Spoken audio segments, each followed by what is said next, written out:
And we are live. And if you're looking at me and going, who the hell is that dude with the big beard? Because you follow Andy McCann on YouTube or Facebook. He's co-streaming this episode of my podcast. I'll have him on in just a minute. You'll see it's not a scam. He really is here. He's down there in the green room right now. And we're going to be talking to Andy today about how to become hard to kill, among other things. And I don't know, when you hear the term hard to kill, I'll let Andy speak for himself. But, you kind of think of like being Jason Bourne or like, some sort of like hard to kill, like somebody trying to shoot you or something. That is not what we're talking about today. And if you look at people in the drop dead age group, which is pretty much over 50, so Gen X up to the boomers right now, what kills you is almost never somebody shooting at you. A lot of times it's problems with the cuerpo, man, the body. So we're going to be talking about how to take care of yourself so you can live well into your old age. I notice I didn't say live a long time. There's a lot of people live a long time. And I've known people, and I'm sad to say this, but I've known people that like their last 10 to 15 years of their life, it's miserable. And you can tell that when it's time to go, they're ready to check out. I want to go kicking and screaming at the end. I want to be ready to still be around here. If I make 100, I want to still be that way. So we're going to talk to Andy about things like that today. Before we do, let's go ahead and hear from our sponsors of the day before we bring Andy on. Sponsor of the day, number one today, is JM Bullion. I have been recommending that you stack silver and or gold as part of your wealth assurance program since I started this show all the way back in 2008. And since 2008, my primary recommendation has been 5% of your net wealth in silver and gold as that hedge against all things going crazy and wonky and wrong. And I'd have to say, as my investing advice goes, there's probably three big things I've said over the years. One, stack that precious metal, 5% of your net wealth. Been saying that since 08. If you did that since 08, you're probably pretty happy about it right now. Number two, buy Bitcoin. If you did that as long as I've been saying to do it, you're happy about that. And number three, when I first started in 08, I told everybody to get out of the freaking stock market. And if you did that, you're probably happy. But why get your gold and silver from JM Bullion? Well, they're the company that has sponsored the show that you're listening to right now for about 13 years. I can fix problems. I just actually had a rare problem. A rare thing came up with JM Bullion in their fraud system. I was able to get the customer resolution. And they ship free, and they do discounts for MSB members. So since silver and gold are basically one coin is one coin, fungible to each other, and it's all the same as long as you're buying from a reputable dealer like JM Bullion, why would you pay more? Why would you go to the place that doesn't sponsor the show you listen to? Why wouldn't you get your discount? Why wouldn't you get your order shipped free? You see what I'm saying? Check them out today, jmbullion.com. Next up today, I got to say, I'm pretty sure knifekits.com is the longest standing sponsor on the show at this point. I know that we did sign them in 2009. That I'm sure of. Were they the exact first one? I'm not sure. But I think if they weren't, then they're still the longest sponsor on the show today. That's never been gone, never quit, always sponsored us from day one. They might be the company that sponsored a podcast for longer than anybody else in the history of podcasting because, my God, I don't know many podcasts that have been around as long as we've been with them. So I don't even know if there's an opportunity for it. So check them out. You can learn how to build knives there. You can get kits. They are a company that says what they do and do what they say. Everything you need to do to build those knives. And you can be a master bladesmith and get raw materials, or you can be, a guy like me that doesn't know how to do all that stuff. You can still get a kit. You can make a really great knife. They also have stuff for like holsters, whether out of leather or kydex, sheaths, leather or kydex. Really cool stuff and great projects you can do with your kids. Really recommend to check them out. With that, I want to bring our special guest on the air, Andy McCann. Caught you trying to take a drink of the coffee. You did. You jumped right into it. Yes, I will probably be high energy. I've been drinking coffee all day. Got up super early. So I will try hard not to turn this into an infomercial. Okay. But damn, guys, this stuff isn't tough. Stack your silver like you stack your health. Buy some stuff every day. Actually, it's not easy to buy silver every day. Yeah. Buy your Bitcoin and buy your health, or stack your health every day. Just do something. I would agree with that, man. Let's start off for people that don't know you, because we might have somebody tuning in right now, first time they've ever been a consumer of this podcast, and so they don't know who and what an Andy McCann is. So give us a little bit of your background for the new folks. Sure. So I'm going to take it down a fun way because I figured out how to stream to my place as well as obviously we're on yours.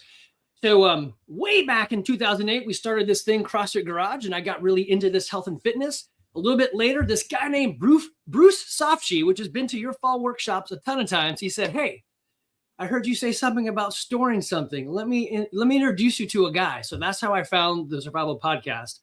And I've just been walking down this road of how can we live a better life, more self-reliant without depending on the systems. And man, your podcast spoke to me. Over the years, I've taken the advice. I've got chickens. I had ducks. I hate them. And I've got, stacking silver, gold, Bitcoin. I mean, you name it. It's the advice that comes out of this show is tremendous. A couple of years back, I decided, hey, I've taken so much from you guys. I've never really given anything back. So I stepped up and said, hey, if you need an expert counsel guy for health and fitness, that's my jam. I love it. I'm a degreed engineer, so I tackle everything like a problem, which irritates my family. But so I love solving those health problems or the farm problems or whatever. So right now my problem is still how to keep the chickens alive when the hawks have freedom. And I just can't do it. So anyway, I've been doing CrossFit for about 20 years. I love it. You don't have to do it, and I won't judge you for not doing it, except you're going to hell. And I just wish you would do something. And so that's what we're going to talk about today. Some things.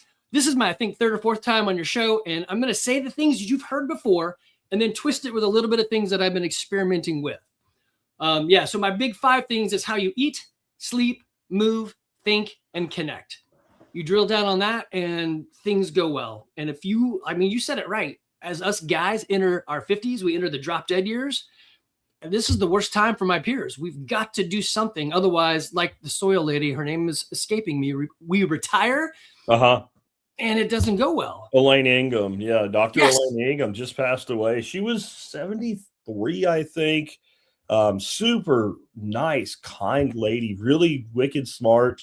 And what got me is that, she did, I'm pretty sure now, kind of thinking back, it was November of this last year that she retired and then passed away. Now, she wasn't big on communicating her personal issues. For all we know, she retired because she was ill and in decline and knew that she needed to at that point. But even if it's not her, like I have seen that happen so many times. People, and when the day they retire, Andy, they seem fine. Yeah. And it's something weird. Like, I guess taking that sense of purpose out and all the things that they were holding back just kind of are unleashed on them. And I've seen 2 things make people that look okay decline really fast. And one is losing a spouse.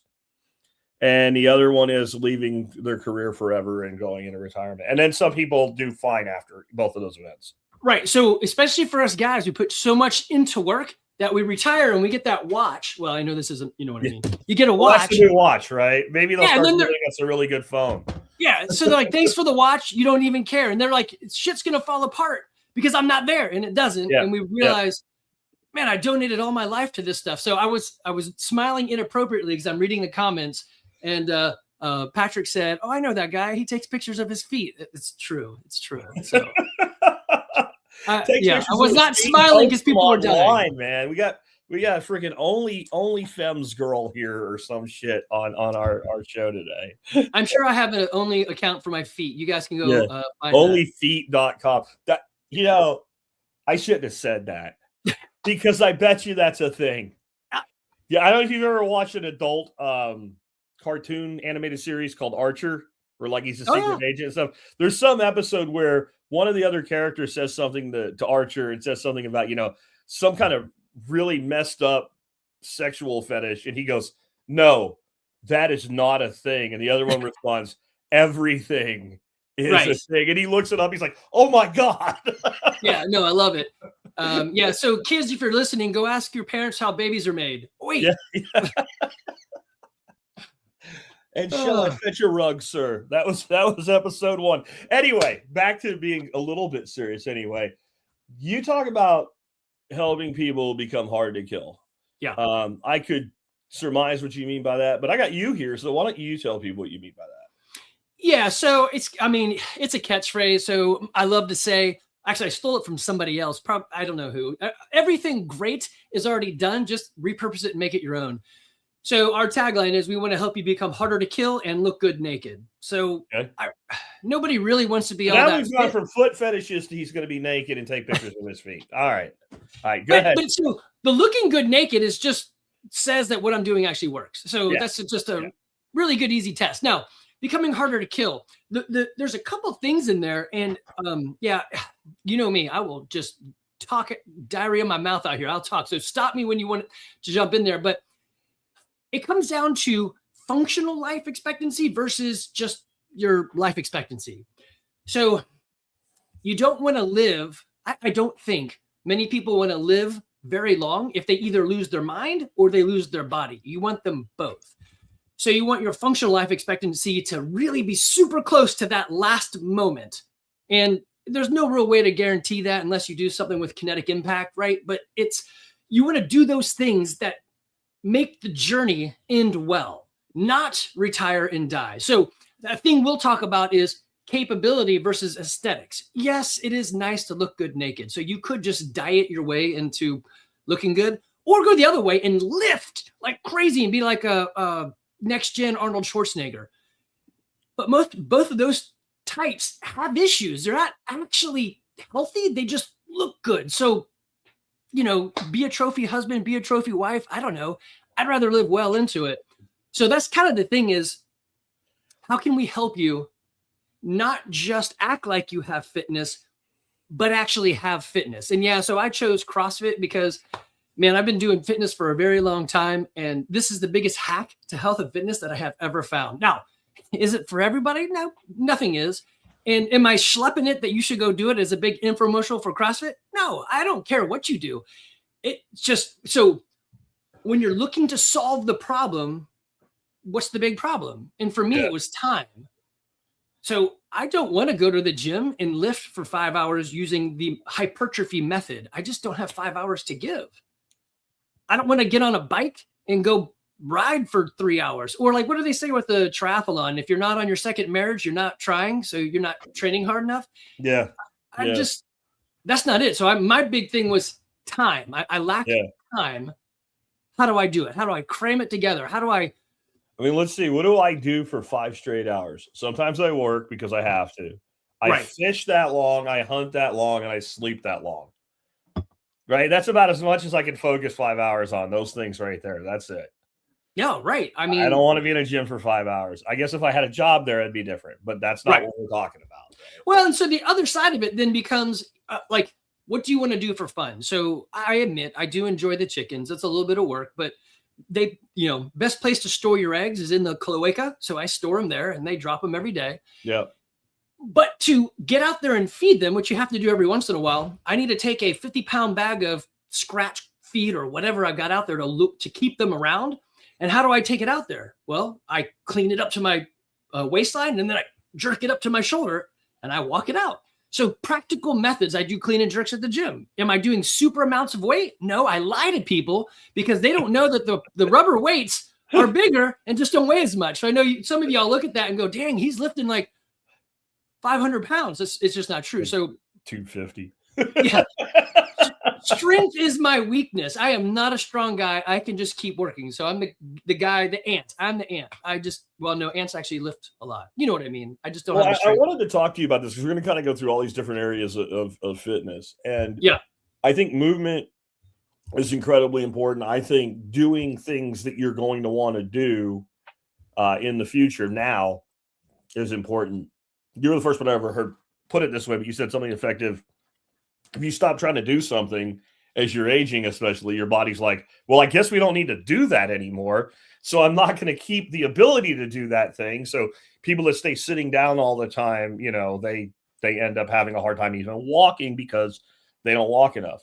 But when it comes to like the pure burn it, hardcore working out things like CrossFit, I think that's a great thing for some people. I'm glad that you're not one of like, if you're not doing it, bro, you're wrong. Like, those people are crazy. Yeah. They're also always the ones that are on like their 57th injury and their 4th divorce. But when I look at like traditional life of a human species, I don't know that that is the standard operating procedure for humans as a species, specifically working out like that. I've heard people talk about, like, I do the caveman workout, man. We push boulders. And I'm like, why the fuck would a caveman push a boulder around all day? Like, there's no call for that. Hunter-gatherer societies actually spend an awful lot of time laying down in front of fires and telling stories, but they eat real food, and they go get their food. They do a lot of walking, a lot of slow running. They do a lot of bending, twisting, maneuvering. And then I think humans were naturally competitive. So even in the most primitive societies that are still what they were hundreds or thousands of years ago, the few untouched ones, whenever we, as long as they're not the ones that will kill you for showing up, like the ones on that one island in the Pacific, where they'll let people come in and document it, there's always some level of sporting type shit going on, even with those societies, right? It's not, two guys putting stones on a tree or something, but there'll be some sort of competition. Like, it's just something humans seem to do, is physically compete with one another. Right. So to me, it seems a very traditional way that people basically train their capabilities and maintain their capabilities. Right. And so, yes to that. That is right. And let me back up to that first statement of, you don't have to do it anyone's way. The best program that works is the one that you'll do. So if, like, I know you like the heavy bag, if you will do that, then man, do it. But if we back off and we stop and we wonder, that's weird, I don't know why I can't sit on a normal toilet, and why when I go to the nursing home, they're so much higher, because this is so convenient. Yeah, because we don't stand up and sit down. An easy way to test yourself, we did this at your fall workshop. Plant your feet from a sitting position and try to stand up. If you can't, you're in trouble. Yeah. And another easy one, if you look at your shoelaces and you tie them on the inside because you can't actually get to the top of your shoe anymore, what is that, the Dunlop disease? Your belly Dunlopped over your belt, whatever. So it's just do.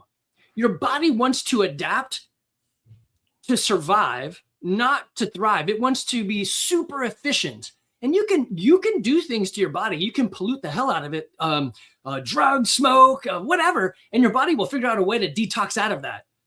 It'll keep going. Now you're hampering it, but your body will adapt to it. It's just like sitting at a keyboard, mousing and typing. Your tendons are going to adapt to that. So push just a little bit. So you've been deep down the carnivore space. Let's move into the food side of things. Sure. Because I actually think of the two things, both are important: exercise and diet. Diet may be the more important one. I've especially when I was younger and I'd go to the gym and all, I knew guys that were, in their early 20s, and like their diet was ass, but they worked out all the time. And they're like, man, I can eat whatever I want because I work out every day. I'm like, no, bro, you can eat whatever you want because you're 21. Yeah. Right? When you're 21, you can do all kinds of stupid shit and your body just adapts. I'm like, if you're eating like that when you're 31, even if you're here, you're going to have problems and you're going to start putting weight on you. You're going to start having issues with maintaining muscle mass. So carnivore to me is one of, like, it's not the easy button from a discipline standpoint for some people, but it's the easy button from it'll work and it's all you have to do. Right. But what's your experience been? You've been doing this for years now, like hardcore. That's all you do. Yeah. So let me paint a really disgusting picture. You do not want to do what I do. I really think something is broken inside of me that I can eat this way. Okay. So the quick picture, you spoke of, hey, you should try this carnivore thing. Here's a video series. Go through it. I'm like, I don't know. That sounds kind of weird. I'm not sure I'm going to do that. But it came up in my family. My son, Evan, goes off to college. He either eats something or does something. I don't know. But he came home. He went to school at 170 and he came home and the lowest weight he got to was 117. I was like, buddy, you're going to die unless we do something different. My family is very granola and crunchy. I don't even have a primary doctor. None of my kids have had those things that they try to give you when you're born. I don't know if I can say it out loud without somebody putting us in jail. We don't do any of that. Now, I have friends that are doctors and medical professionals. I think that's great. Do it. We just choose to abstain. Anyway, we go to the doctor. They're like, hey, you've got a Crohn's diagnosis. We want to cut your colon out and hit you with some medicine. he's like, hey, Dad, remember that carnivore thing? Well, I found the lion diet. It's like more restrictive. Anyway, he does this for about 4 months. He's like, I feel different. We keep doing it for like a year. We get a little less strict. He's back at college at 170 pounds, never did any drugs, never did anything. Am I a doctor? No. Am I telling you this will cure you? No, I am telling you, I visually saw with my own eyes my son do a thing that I thought would be impossible. I told him, hey, it's a lonely journey. I'll do it with you. So I got on carnivore. So it's been about 2 years that I've been eating pretty strict. This is disgusting, but I'm going to tell you what I eat. Should you do this? Absolutely not. Is it awesome? Totally. For breakfast, 6 eggs. Usually they're over easy. For lunch, two types of steak. So usually I get like picanha or a strip or something. So it's like, uncooked, it's about 1.5 pounds. For dinner is a pound of ground beef with about a thimbleful or spoonfuls of goat cheese. Coffee, which I've got right here. Yep. A lot of salt and water. That's all I eat. I've been eating that for about 2 years. I'm not dead. I've been to the doctor. We're going to talk about some of that in a second. Been to the doctor. They've done the blood work. Man, it is the easiest thing I have ever seen. As long as you can get over the fact that you're eating meat all the time, which I love. It's a complete no-brainer. I have my numbers are, well, I'll talk about LDL in a second. But yeah, so would I recommend it? I mean, I don't know. It is tough. But damn, does it work for me and my son? Okay. So the things that I would tell you, I would probably hire a nutritionist of some sort to help you go down the road, because it's a weird road. So like at our gym, we have coaches that do nutrition. Coach Jennifer has inked barbell. You can contact me. I will send her you.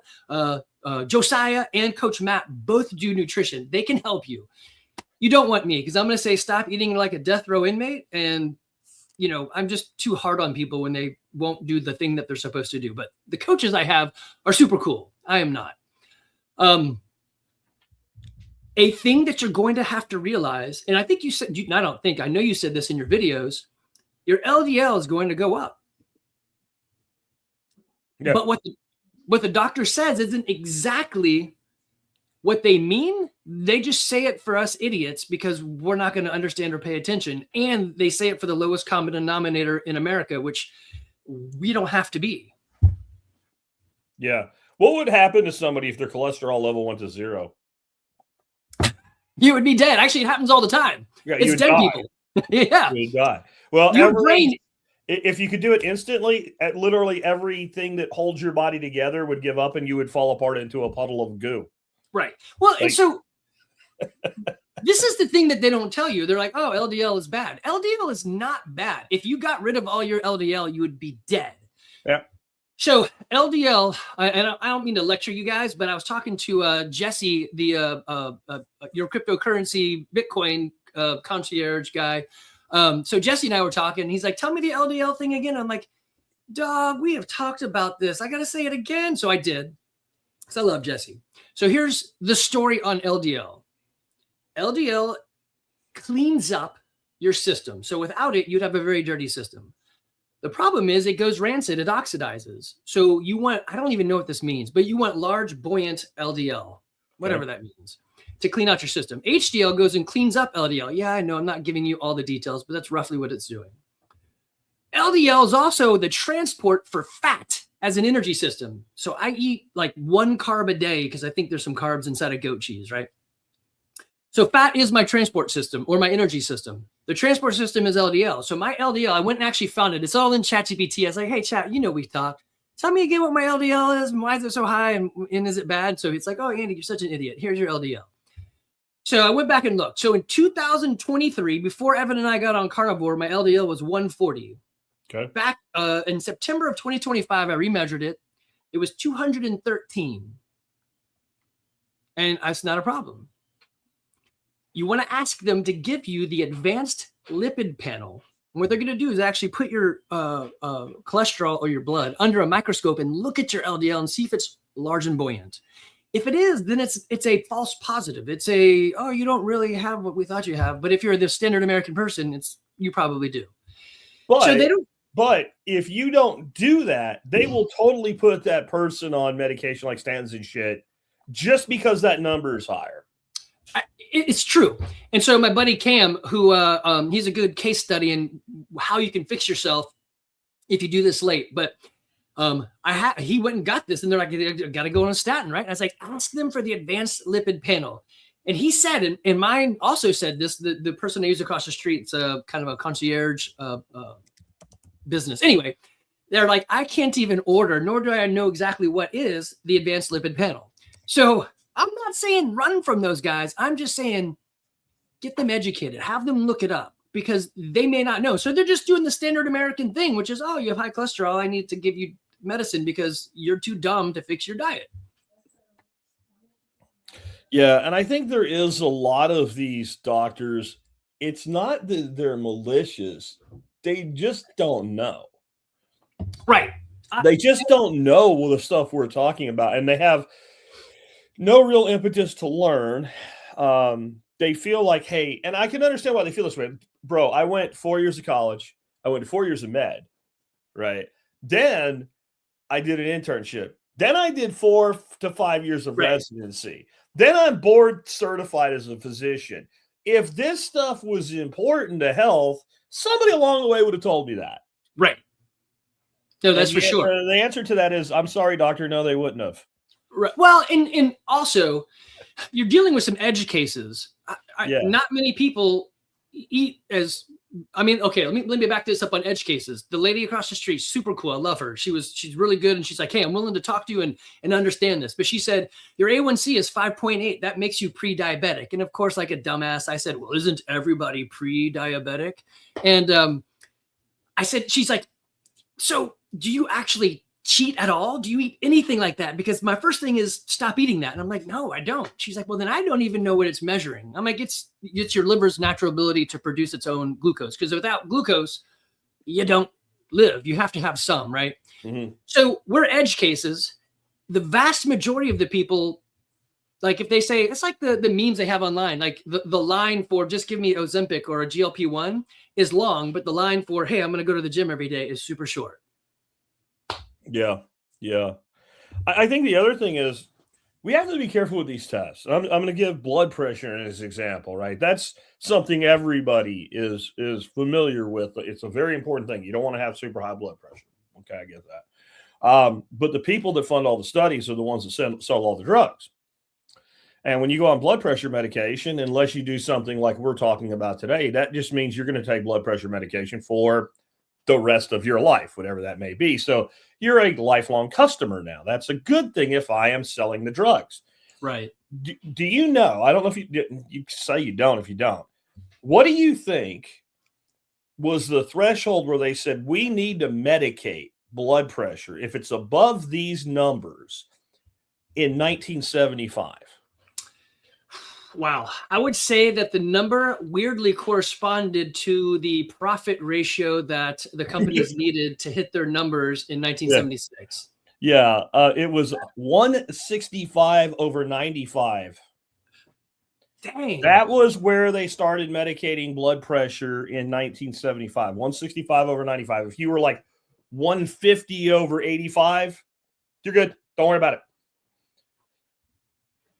So then there's money. I have not found a good reason other than we figured out it's important that it be lower. Like I've not seen anything that actually proves that, because now if a person is like 130 over like 80, right, they'll say, we should at least put you on a beta blocker or, something like that. And like, bro, first of all, doctors do that shit and they don't understand something called white coat hypertension. That's what Ken Berry, like most people actually are kind of on edge. Right. When they go to the doctor. I know if I'm in a doctor's office, my blood pressure is going to be about 15 points higher than if I just randomly at any point during the day go take we have a really good high-end blood pressure cuff, and it'll be 15 points higher when I'm in the doctor's office. Yeah. And when you tell the doctor that, they say, I've been doing this a very long time. And if you were my mother, I would shut the fuck up. I'm sorry. Like, that's just like, you're not listening to what your customer is telling you. Right. Well, I think this particular reason is why some doctors are moving to this concierge service. We got a great guy here locally, Dr. Skardassis, and the insurance wants him to do a thing. And he's like, that's just not how it should be. I should listen and pay attention more and sit and stand. And I mean, dude, to the malpractice insurance alone to be a doctor has got to be insane. I mean, in addition to all of the loans they have out on equipment and stuff. So in any business, unfortunately, without profit, there is no passion. You have to make some money. And so they go down these roads, right? Yeah. Yeah. But I think so they're trained that. And also you and I are talking edge cases. I think when most people have high cholesterol with high LDL, they're probably in trouble. It's just these edge cases that, I mean, who wants to deal with this guy right here? Nobody. They're like, yeah, you got so much energy and you're so peppy, but your veins stick out and you have high cholesterol. You make no sense. Could you just go away? I'm like, yeah. I think it is starting to change, though. More and more doctors are starting to wake up, but I think that's why they're moving to like the concierge model or the direct primary care models and things like that. Because, and this is something I learned from Ken, Dr. Ken Berry, for those that are not familiar. Ken Berry is that the doctor operating in the system really can't do what needs to be done. The entire system is predicated and set up that most doctors are not paid by the patient, they're paid by the insurance company. So the insurance company sets the term. And for some reason, the more medication you have the customer on, the more the insurance company pays you, even though they're the ones supposedly paying for the medication. It's almost like there's a whole bunch of grab ass going on and people have their hands down each other's shorts behind the scenes or something. Right. Well, in addition to that, just like you were saying, hey, I go to the doctor to get my blood pressure checked, but I'm at the doctor's office, so I'm elevated, right? So not every time come on, I'm married, and I say the wrong words all the time. It's not what I mean, but that's what I'm saying. So I had one of your folks email in. It was about I did some testing, and it seems really far off. I'm doing carnivore, but what was high? My triglycerides or something was high, so the numbers looked weird. Yeah. And so when I got to emailing with him, I was like, hey, when you said you did it fasted, tell me what you think fasted means. He's like, well, I drank coffee with stuff in it and some milk and some this. I'm like, okay. That's not fasted. So, yeah, that's not like you've added stuff. They're like, really? I'm like, yeah. And did you work out the day before? They're like, well, I went on a lot. I'm like, okay, so it's going to change your numbers. So this is, you had mentioned continuous glucose monitors. So I know we've linked them before in the show, but yeah, Amazon's got those for you, and you can measure more similarly time of day as well as what you've been doing habitually to make the numbers give you a better picture. I'd rather your number be consistent than accurate. We'll work on accuracy later, but if you're all over the map, then nothing's great. But if you can say every day I measure it and I can see that I'm at whatever we're measuring, 100, I'm like, okay, great, it's 100 every time. What if I now change it, right? So at least I had it consistent. Maybe I'm not doing it correctly yet, but at least I'm getting some sort of baseline to understand. And that's the big thing is most of us don't know. And like somebody in the comments just said, hey, I just checked ChatGPT and it sounds like he might be onto something. I'm like, yeah, ChatGPT will agree. So put your stuff in there and let it tell you. Yeah, absolutely. For someone who's eating meat heavy or keto, how should they interpret doctors and their immediate recommendations, especially statins? Yeah. So first, again, Jack and I are not doctors. I don't even play one. Yeah. I didn't even sleep at a Holiday Inn Express. I got nothing on it. Right. You should, let me back this up. Probably the easiest thing you can do, and you harp on this all the time, use AI. Go on chat or whichever one you're using and just say, hey, I'm about to see the doctor on this sort of things. Talk to me like a fifth grader and then talk to me as if I'm a college grad. And let's give me some questions that I can actually utilize when talking to the doctor. So I think that's wise. Get a little bit of education. Also, don't go in with confrontation on your mind. It's a doctor. They want to help. I mean, I truly believe the glass is half full. I don't live on the glass is half empty. It's a mindset thing. The world is a helpful place, not a hostile place. So go in there with peace, but ask them, hey, why statin? Could I try something else? Are we doing this because the average person won't? So if I'm assuming that if you're doing carnivore or keto or one of those, then you're relatively regimented because you kind of have to be. So if you can be regimented into your food, I would mention that to them and say, I could probably change some things with habit than just taking a pill, because most people just want the pill. So I would go in there and say, hey, what about standard of care versus like optimal care? What would be better? Could I do on my own? Right. Yeah. Again, go back to the LDL and say, hey, can we take a look at the actual size of the LDL? Like, is it actually all bad?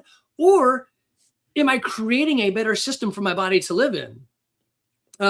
So you had said something before. I think it was between you and Ken Berry. Like, you can eat everything you want on carnivore. And you said, no. He said, yeah. And you're like, if you eat too much, you will gain weight. Yeah. And I'm telling you, it's like, you need to tell them, like, log your food for 2 weeks, let them see, because I eat about 4,000 calories a day. I know I need to increase the fat content as I see myself dropping on the scale. So there is some sort of ratios that your body is going to enjoy, and it's going to be different than mine. It's like when they started giving people blood transfusions, they're like, hey, this works sometimes, but then people die most of the time. Why is it? Yeah. Oh, there's blood types. It has to match. Yeah. Yeah. You played a game with a 1 to 20% chance of winning, and every once in a while you won. That's is it 1 to 20? Dang. You know, yeah. I also, with the whole like Ken's thing about you can eat, the calories don't matter and all. Yeah, they do. They do. You can only, but for some people, they may agree with him because, well, I did it, and he's right. I ate as much as well, that's how much you can eat. I really challenge people, and if you're an MSB member in my program, you can get this book for free in a PDF. It's called The Glycation Factor by Dr. Greg Ellis. And he was told this long before any of us were talking about it. He was a lineman playing college football back in the 70s. And so you tell a guy like that they can have all the steak they want, guess what they're fixing to do? They're fixing to eat some steak. That's it. You're throwing up a number like 4,000 calories. This bro was throwing down about 9,500 calories. And all of a sudden he did start to, and all he was eating is steak and water. That was it. Yeah. And eggs. That was it. He ate some eggs too. And he started to put all his weight on. And, his trainer said, bro, I didn't think you'd actually eat that much. Like no one eats. So the reason that formula works for probably 75% of people that try it is satiating. Right. And so because it's satiating, they reach a point where they stop eating. There are people that if you tell them lion diet, they're like, let me show you what a fucking lion can do. Right? And then what are you eating? If you're just eating ribeyes and sirloins and stuff, that's one thing. And it's not a processed thing, even though technically this is processed. But if the person's eating things like sausages and all, what I found is certain foods like that, it's processed. It's fucking meat and fat and salt and herbs, right? There's not any sugar in it. There's not any, I made it myself. I can still eat more.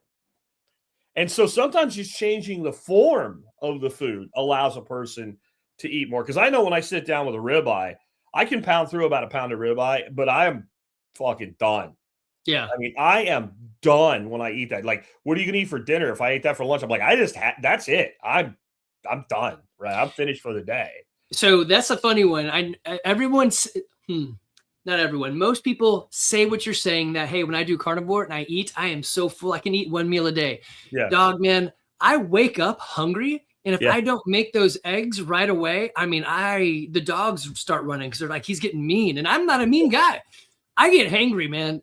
I don't know what it is. I need to eat. Now, my son on the other side, he does 2 meals a day, and he's doing just fine on this carnivore. Now, we're the only idiots to do this. I think my other kids play around with it, but they're like, A negative to this whole thing on the carnivore side that nobody really ever talks about is you get unused to eating the other things. So I will have an avocado every now and then, or a sweet potato every now and then, and my stomach is wrecked. I get gassy. I get bad. It just doesn't work. I've had garlic we go to the Brazilian steakhouse, and I've tried their garlic lamb, and that garlic sits on me for like 5 days, and I just don't feel right. Yeah. And I think that's another thing too. Like, I think keto works perfectly well That's Yeah. my life. I am not, just for people out there that don't know me or don't know this about me, I am not carnivore. I'm not going to say there might not be like a week where I'm like, I'm going to do carnivore for a week, because that does happen. But mostly I eat a keto diet. I'm keeping my carbs down below 20 carbs a meal, usually no more than 2 meals a day. Yeah. And sometimes it's only 1 meal a day. And when I say up to 20, I'm not saying I do that every day. I'm saying that's like a hard limit that I will not exceed. You know, vacations and things aside, go on a cruise ship, I might eat some cheesecake or whatever. But other than that, I stick that with that. And I think that, you know, Andy would agree with this. Like, something regimented about your diet, something that puts it into a level of control, is better than not. Like, everybody just puts whatever comes in their hand in their face. And this is another problem with the labs, right? So the labs, they'll do like all the ones that are designed to put you on medication, they keep lowering the threshold. But then all the ones that are like, you know, what's your vitamin D level? What's your magnesium levels? All those types of labs, they do the whole, well, you know, it's normal. What's normal? Normal is the person that shoves everything to get in their hand in their face. All normal is all the people in line at the state fair and their median average, right? That's normal. So they're not even dialing in for optimum that way. But I just want to say on the diet thing, like, you don't have to do what Andy's doing. You don't have to do what I'm doing. I'm going to tell you that the vast majority of people out there that you know, if you say to yourself, honestly, if I'm not going to bullshit myself, and please don't bullshit yourself, that's the worst person you can bullshit. I do need to be in better shape. Most people that are doing like a standard American diet today, if they would limit their food to real whole foods, just start there. Real whole foods, no seed oils, less than 100 total carbs a day. So not playing the net carb game when you're that high up, but less than 100 total carbs a day. And including things like, if you're going to eat bread, then it better be sourdough that you made and shit like that, right? If they would do that alone, they're like, a lot of those people, all their labs will come right into line with, if not what a normal doctor would find to be optimum, an educated doctor would find to be optimum. Well, and I think, yes to that. And hear the message. It's not complicated. It's just not easy. Your tongue is an asshole. It wants you to eat the things that it wants you to eat. And there's things inside of you saying, please give me more sugar. I would say start simple. The simple thing is stop drinking sugar, because you can drink more sugar than you can eat. Just eat the sugar. That's fine. Even if you eat it raw, you just stop drinking sugar. And then, if possible, if it has a drive-through window, don't eat there. I'm not saying don't have a chicken, egg, and cheese biscuit. I'm just saying make it yourself. Make it yourself. Yeah. Yeah, and this is an interesting comment here from Hey Alabama. He says, I do better on keto or eating like my great-grandparents did, which was probably keto before there was keto. I will tell you guys, first of all, keto goes back to the early 1900s, like 19 teens, and it was originally developed as a treatment for autism. Ooh. And it worked. I'm just saying. Now, not the kind of autism that's like the super severe, closed up in yourself, but even if you could get that person, because they're very routine, but like the moderate autism level type thing, it was highly effective. That, and it was also very effective for epileptic seizures, which I find so it is old. But when I think about what my grandparents ate, if you said were they keto, I'm like, well, they were fucking Ukrainians, so no. Right. But wait a minute, let's look at the whole year, right? So Ukrainians are like a lot of common foods with the Poles, right? So like pierogies, which is like a pasta thing with cheese and potato inside it. That is not keto. But do you think we were eating pierogies in June? No. Pierogies were a midwinter when it's really fucking cold and you're going hunting every day and like you're trying to stay warm. Or we used to have this other thing called machanko, which was basically cheese soup. And this part is actually kind of keto, right? It's cheese and milk to thin it, melted down, but then clarified butter with onions. You put that on top. The non-keto part is where you take the big giant thing of rye bread, you cut it into sticks, and you dip it in the cheese, right? But again, were we eating that in May, June, July, August? No. And when I think about, well, what were we eating? We were eating meat and fish and vegetables and foraged fruits and vegetables. That's what we were eating. And it wasn't because we're like, oh, it's time to do that. We just I don't even know how to explain it because we're so disconnected from that world I grew up in at this point. Like we hunt, we fish, we garden. So this is the supply arc of the food. Right.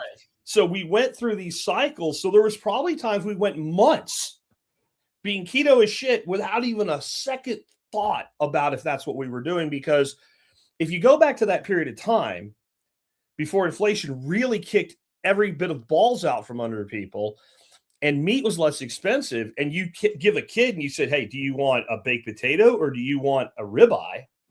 Well, yeah, freaking kid ate the freaking ribeye, right? Like, right. Yeah, I want a steak, right? Like we saw potatoes and things like that and breads as when you didn't have enough food, how you fed people when you were poor or when supplies were scarce. So it created this natural cycling that I think it's like, since everybody's poor all the time and everything's expensive all the time and people have no real connection to unless they're like people in our audience do, but most people don't grow any of their own food. They don't forage any of their own food. They don't hunt. They don't fish. They don't do any of that shit. So the steak is always $12 a pound. So we're always defaulting to Top Ramen and freaking Ho-Hos. And I think that has completely corrupted nutrition where even what they say is a good diet, they full well know nobody fucking eats that way. Right. Nobody eats 11 servings of actual whole grains a day. No one does that. Like your ding dong does not count as that thing, right? Your ho-ho does not go in that classification. There's a company here in Woodstock called the Breadbeckers. Their thing is we supply raw grain that you can put through a mill and crack it and grind it or whatever, and then make your own bread. We did that for a long time. And man, eating the real thing, not Wonder Bread, so different to the insides. I mean, it's just, I love technology, man. I got some AI stories I need to make sure I tell you, but technology is awesome. But us humans do stupid stuff. Like I had Navy buddies that on ship would warm up by standing in front of the microwave dish. I mean, that's just dumb. So we do stupid stuff with technology. Don't do that. So I don't know, get a little closer to where your food was made. This is why I love your stuff. Hey, grow something. Just participate somewhat. Like, do you even know where an egg comes from? Come on. Yeah. Yeah. I even have some family members that they don't get quite to the joke where, it's like you eat the eggs that come out of the chicken's butt, but they kind of have this whole off-putting thing about it where like, it's a fresh egg. Like, where do you think your eggs? I mean, I know my eggs are better, but where do you think your eggs come from? They too originate from the ass of a chicken. Like there's no other way to get an egg. Like that's where an egg comes from. It comes from a chicken. But I do feel that people have gotten into this mindset that like there's some kind of like cleansing thing about, or it makes it safe that it came from a store in a box. Right. Right. And it's a psychological thing. I was listening to a guy that had been homeless one time talk about how the stigma of eating food out of the trash. He's like, don't get me wrong. I'm not saying it was a good way to live. All I'm saying is if somebody had a box with half a sandwich in it and you would have eaten it if he handed it to you. And he's like, just think that way. That's what would have happened. Now you see the same guy with the same sandwich in the same box and he puts it in the garbage, but it's at the top. It touches nothing else. Nothing has changed. Our mind immediately goes, but that's from the trash. Yeah. Right. And that's probably a good self-defense mechanism because God knows what else is in there. Well, but he was dead on in this. But if you flip it around to people think there's some sort of like, just like food becomes bad, the second it becomes trash. Right. It becomes okay the second they put it in a package. Yeah. Like it seems like people think that way. Well, we get used to that. We get used to what we've been presented. As an example, I was doing a video on the chickens and someone's like, hey, what's all the brown stuff all over the chicken eggs? I'm like, well, it's poop. What? It's the same whole dog. And they're like, what? It's just people don't know. They don't know what they don't know. So, yeah. Yeah. You've been playing around with something called EBOO. Oh, yeah. EBOO, which is extracorporeal blood oxygenation and ozonation. What the fuck is that? And why would someone consider it? So yeah, so my recommendation, if any of you guys ever heard of Ebu, I'm gonna say it's a big nothing burger, but unless. So again, going to Evan, I'm trying a lot of stuff to see what I can do ahead of him because one data point's no good. At least 2 data points, you make a line, right?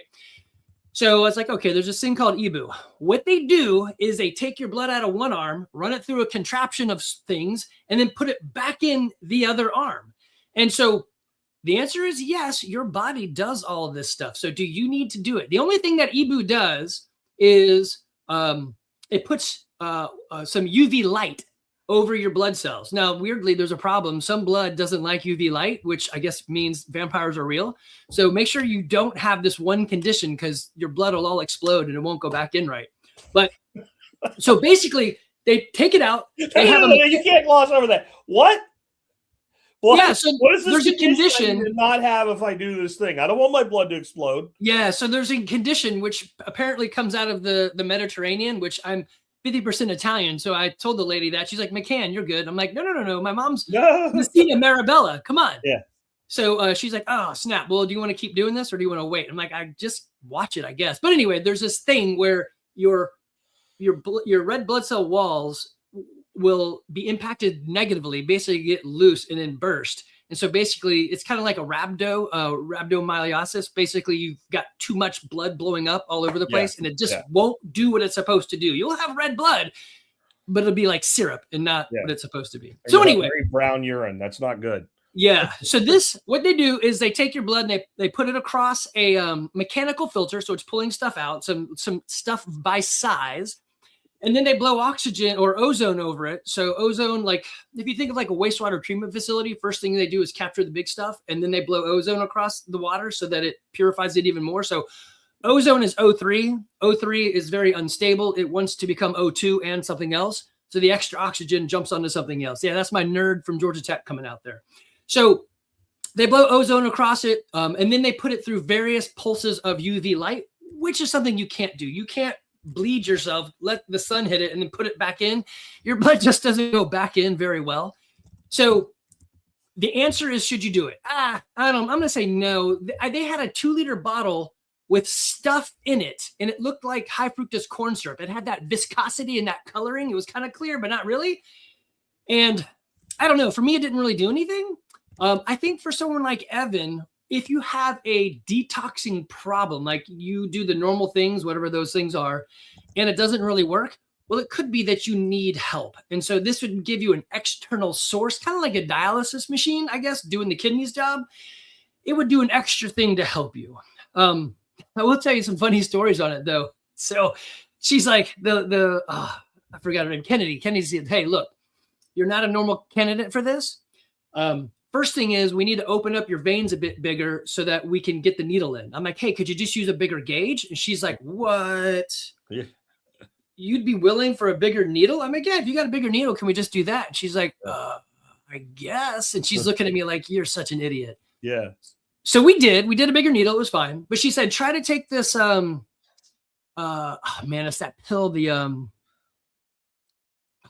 nitrous oxide. It's supposed to blood some. Yeah. And so I did. And I laid on the floor, called my wife. I said, hey, I may be dying.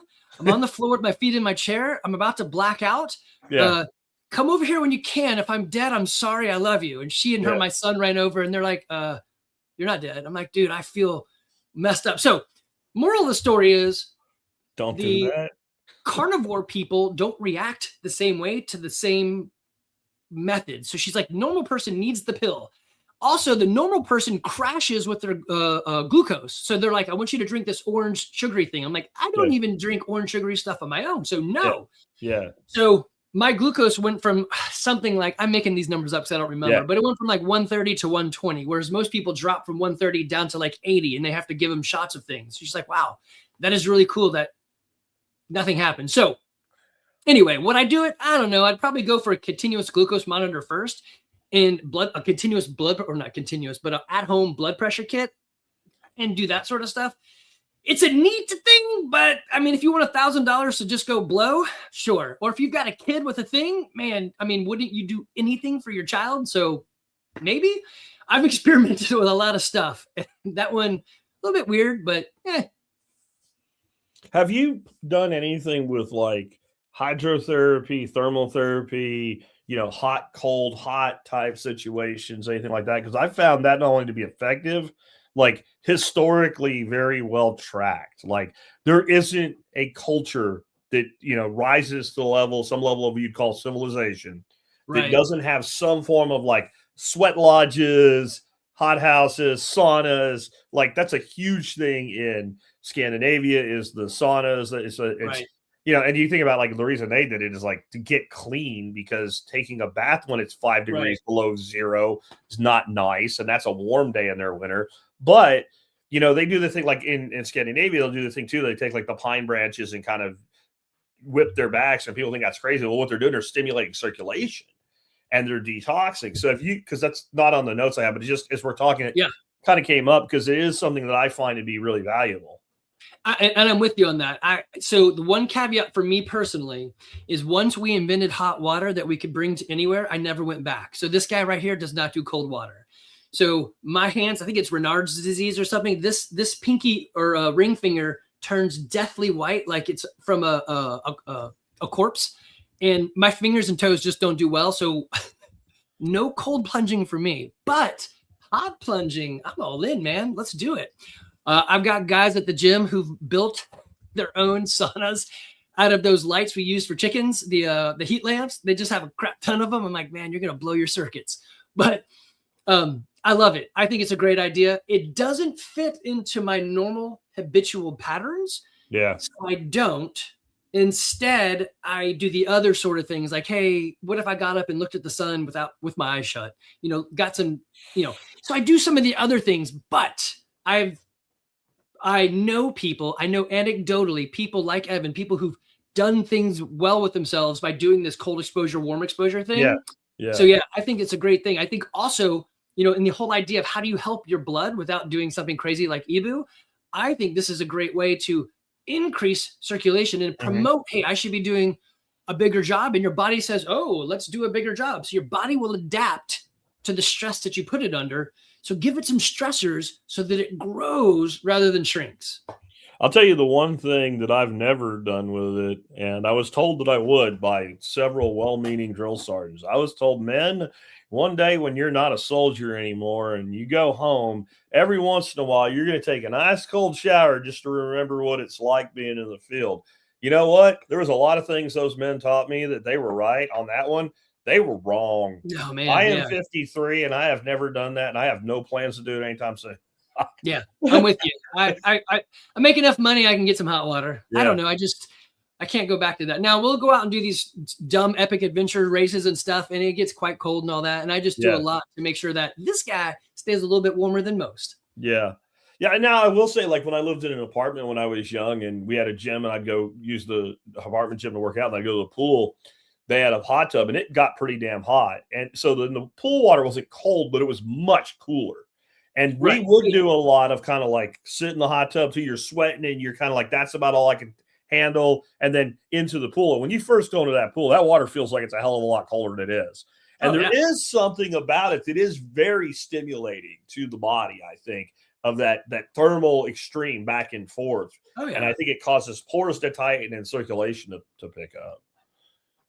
Yeah, because of my aversion to the cold, I really haven't gone down that road much. Though my wife is big time into this, like basically everything that we do that's cool, that's alternative, she came up with. So she's big into the red light therapy. Yeah. And she has this really expensive mat that we put my son on through his stuff. And he even said, man, I feel like it's doing something. Now, I don't know, was it? I don't know. Most of it has never really worked for me, except for her patches. Nothing really that she does seems to grip on me. I'm just too much of an oddity. Yeah. Yeah. What are maybe some other things people can do that, they can't do in advanced therapy like Ibu? Garage gym ways to improve, your blood health. Yeah. I think there's a lot of stuff you can do. And this is a piece that is near and dear to me as I turn 50. Well, I'm 52 now, and my peers are all in their 50s. This is the drop dead years. This is where men work their asses off. And then they're like, hey, I died. And they don't get to do anything. And so it seems like the thing that kills us is a blood thing that happens in our heart or a blood thing that happens in our brain. So if you could clean up your blood, does it clean you up? I don't know. I'm experimenting with that right now. But some of the easy things that they would all agree on is sleep. I mean, get 8 hours of sleep or whatever it is that you need. If you're falling asleep at a red light or a stop sign, you're in trouble. You got to stop doing that. So get some sleep. You need some good quality sleep. If you do, I mean, if you're like, what is that? Text me, call me, email me, whatever. Go to my website, CrossFitGarage.com. My cell phone is actually on I know you shouldn't do that, but my cell phone's on the website. So you get me. If you call me, I'm not going to answer. But if you text me, I'll probably help you out. Don't send me a link or anything. I don't click on that stuff. Yeah. The next is like, I've been experimenting with donating blood. I can't tell you if it's working yet, but here's my thought behind it. It doesn't cost anything. It's actually helpful to other people, and it forces your body to make blood. So your body is going to replace its blood. Man, I forgot what it is. Like every 90 days, all the blood gets cycled out anyway. And that's why the A1C, it measures how much glucose is in there in 90 days. Cause that's like, I think that's the rough average of your blood cell living. So when you give blood, in 2 days-ish, you get your plasma back. So your blood pressure kind of goes back to normal. In about 6 weeks, you've got all of your red blood cells. So this is hitting things like your VO2 max and your ability to perform and go out and do stuff. You get your blood. So if it's making the red blood cells, you would think that it would make them right, unless you're broken somewhere else. And then about 12 weeks in, you get your iron back. This is why it's something like every 8 to 12 weeks, somewhere in there. I forgot the exact time. They will let you give blood, and they also do the iron test. They put your finger in their little device, and it says, hey, how much iron's in your blood? Because if you don't have enough, you can't give blood. So some dudes, especially if you're doing carnivore, get pretty high iron. So this is a way to kind of look at that. So I'm experimenting. In September 2026, I'll go back to get more blood work, and I'll tell you, hey, did it work? I don't know. Another easy way is hydration. Just make sure you're drinking enough. If you don't want to drink water and you're going to drink coffee, look, coffee's made with water, so it counts-ish, but keep drinking water. Put a little salt in your water, makes it easier to drink. And of course, I mean, we talk about this. I talk about this one all the time. It's your nutrition. I would up the density of the nutrition that you're getting out of your food. So if you're eating a Twinkie, there's nothing really in it. If you're eating, I guess meat is going to be the most nutritionally dense. Your body can do less work to produce better results. And so if you've given blood and you're doing these things, it's going to use that theoretically to build something better. Does it work? I don't know. Right now it's free. I can go do it and help somebody. It takes, I don't know what, like a total of an hour to go somewhere, do the paperwork and, give your blood to the vampires and then leave. So give it a shot. I don't know. It's something that I'm experimenting with. And in September, I will, get my blood work done again and let you know after a year of giving blood almost every 8+ weeks, did it do anything? I think the answer is yes. I don't know how, I don't know what it's going to do. Okay. And I don't know if it's going to be positive or negative, but I have a hard time believing it would do nothing because the body is literally being forced to regenerate blood.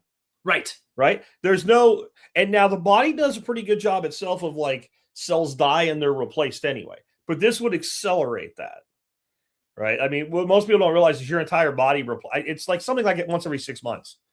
Right. Like every cell in your body is literally replaced. It's either 6 months or 7 months or something like that. Somebody go ask ChatGPT. It probably knows. So then you ask ChatGPT and Gemini, and then average the two, and then you get a close to the right answer, right? So are you still the same person? It's Theseus's ship. If you replaced every cell, are you still Jack? Yeah. Well, if we replicate every cell, which one's Jack? That's more interesting. That's a Star Trek thing, right? Yeah. Jack Prime. Who gets to stay and who has to go, right? Will and Bill Riker. We're geeking a little bit. Anyway, let's talk about your fitness progression. It's move, exercise, train, sport, build someone who's hard to kill versus just like, tracking steps. Like you have kind of this more lifestyle integration. Yeah. And so this is where I think I probably differ than most people out there. Man, if you're doing nothing, do something. I don't care. Something's better than nothing. Where I would start to challenge people is, okay, so you've habitually tracked your steps. That's just movement. I mean, man, not to be a dick, but hooray, you made 10,000 steps. Dude, anybody with feet can do that. Just go out and step. But I do appreciate that it's done, especially if you're coming from nowhere. But your body is not going to express a positive adaptation to steps. That's just basically us agreeing that, hey, no longer you're a lazy ass. You got off the couch and you did something. Again, not trying to take anything away. Start somewhere. I'm just saying it's not the end all. If somebody says, hey, I get 15,000 steps, you're like, well, you want to try something like the next thing? And they're like, no. So this is what I would say to you guys is do something. Step. That's perfect. Get a pedometer and count them. I love it. But then put some time frames on it and maybe put a route to it, or maybe put some hills or some nature to it. So now all of a sudden you're exercising. I'm going up the hill a little bit quicker. So turn it from just walking into some sort of exercise. Exercise usually is some sort of movement or time bound thing. And so you're like, I'm going to go jog for 20 minutes. It's a little bit better. Your body's expressing something that it normally wouldn't do. And now it's having to push against that to grow a little bit. And this is probably the big changes. It doesn't stop there. This is where like my idea of CrossFit kind of comes in. You start training something. It's more fun. It's more interesting. There's a brain nervous system adaptation. How do you do a clean and jerk? I don't know. How do you do a pull-up? I don't know. How do you run a little bit better? So this is where you have somebody watching, like a coach, helping you progress. If you could do the next step, which this is admittedly harder as I hit 52, I'm like, I don't know if I really want to do like true sports. Sport would be the pinnacle. If you could play sport every day, your body would adapt. It's kind of like what you were saying before. They want to compete.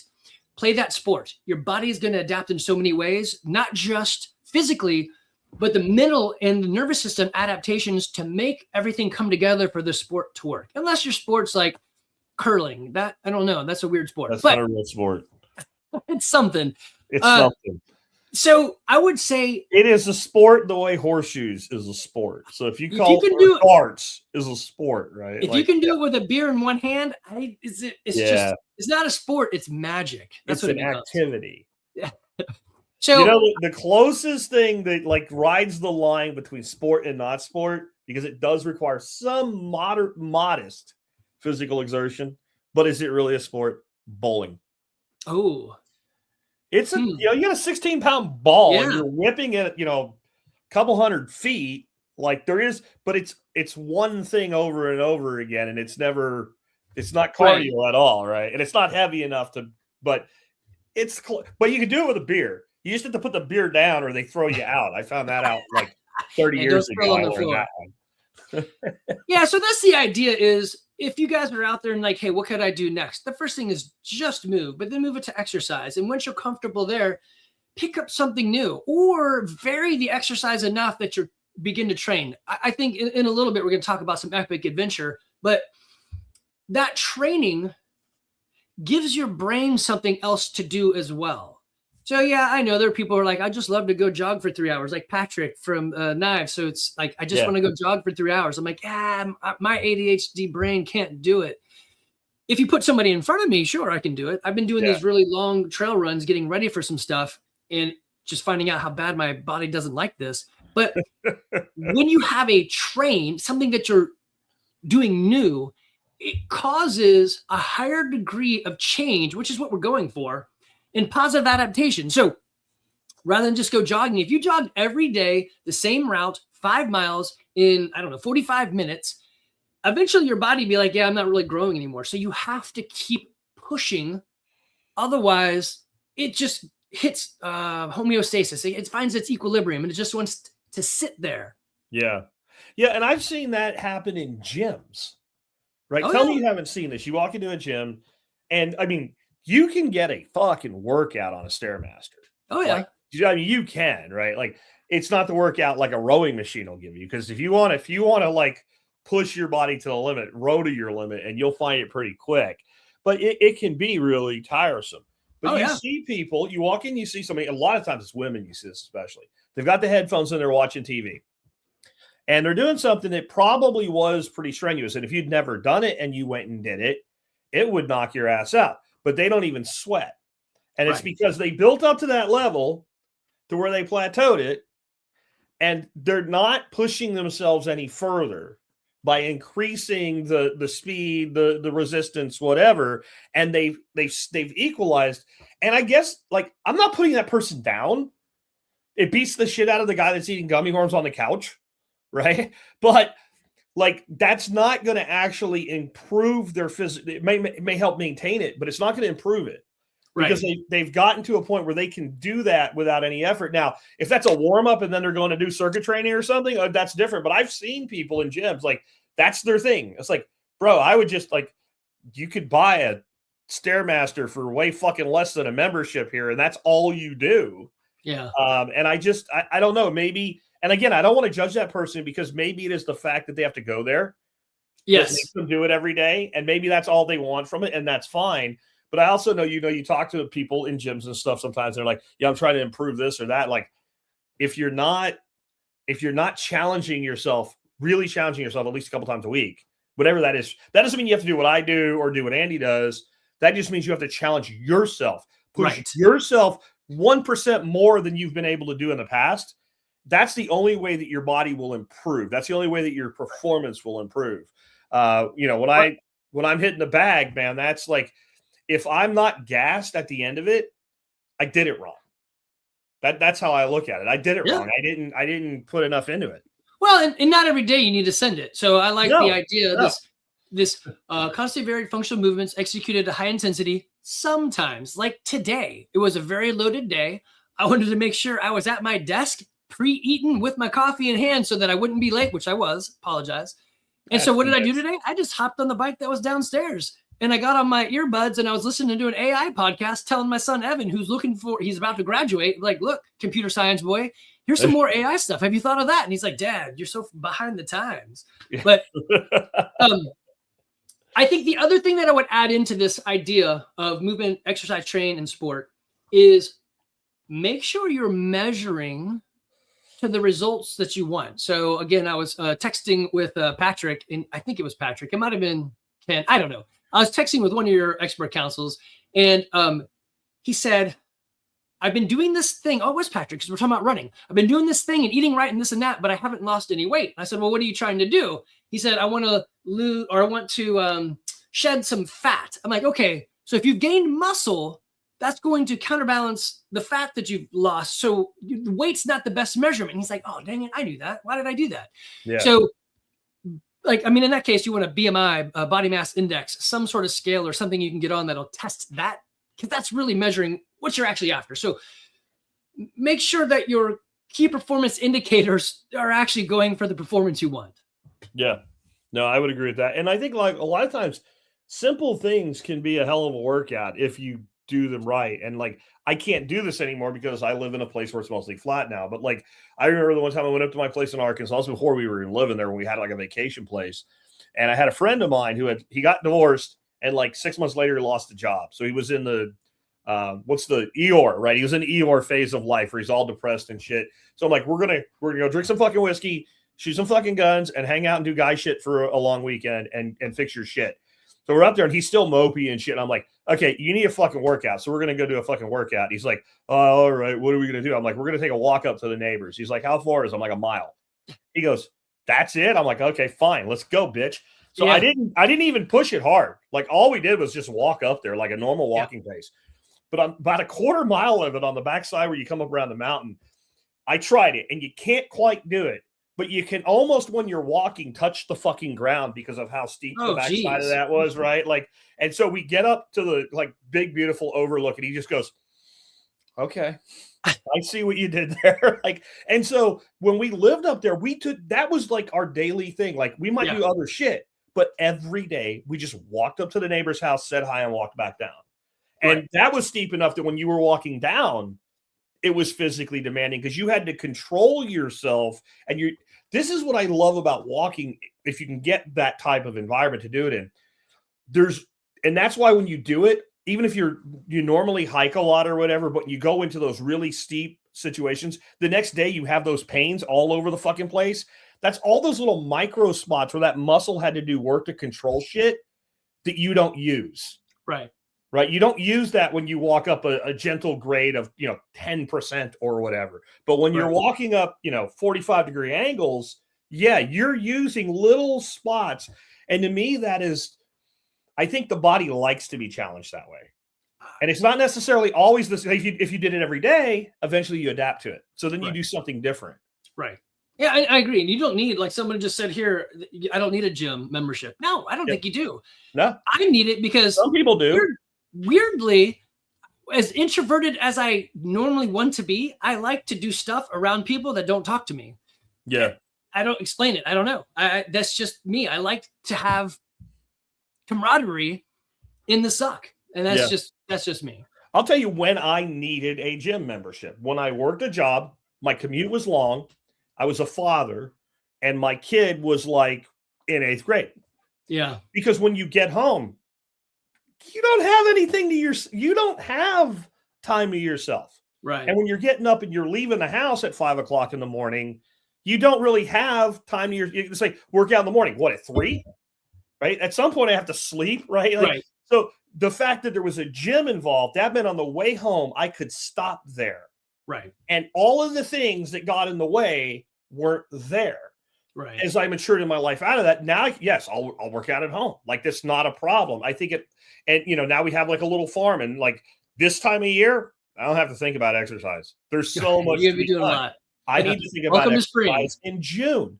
Do you know why? Because if I can avoid working outside in June, I don't want to do it. It sucks out there. Last year I was out there. I swear to God, 2 hobbits came. They threw a ring in the backyard to get rid of it. That's how fucking hot it was, right? Like, so then I have to make myself do things early in the morning or late in the evening or in the house. Like, we have a gym upstairs, You've been here a bunch. I don't think you've ever seen our setup upstairs.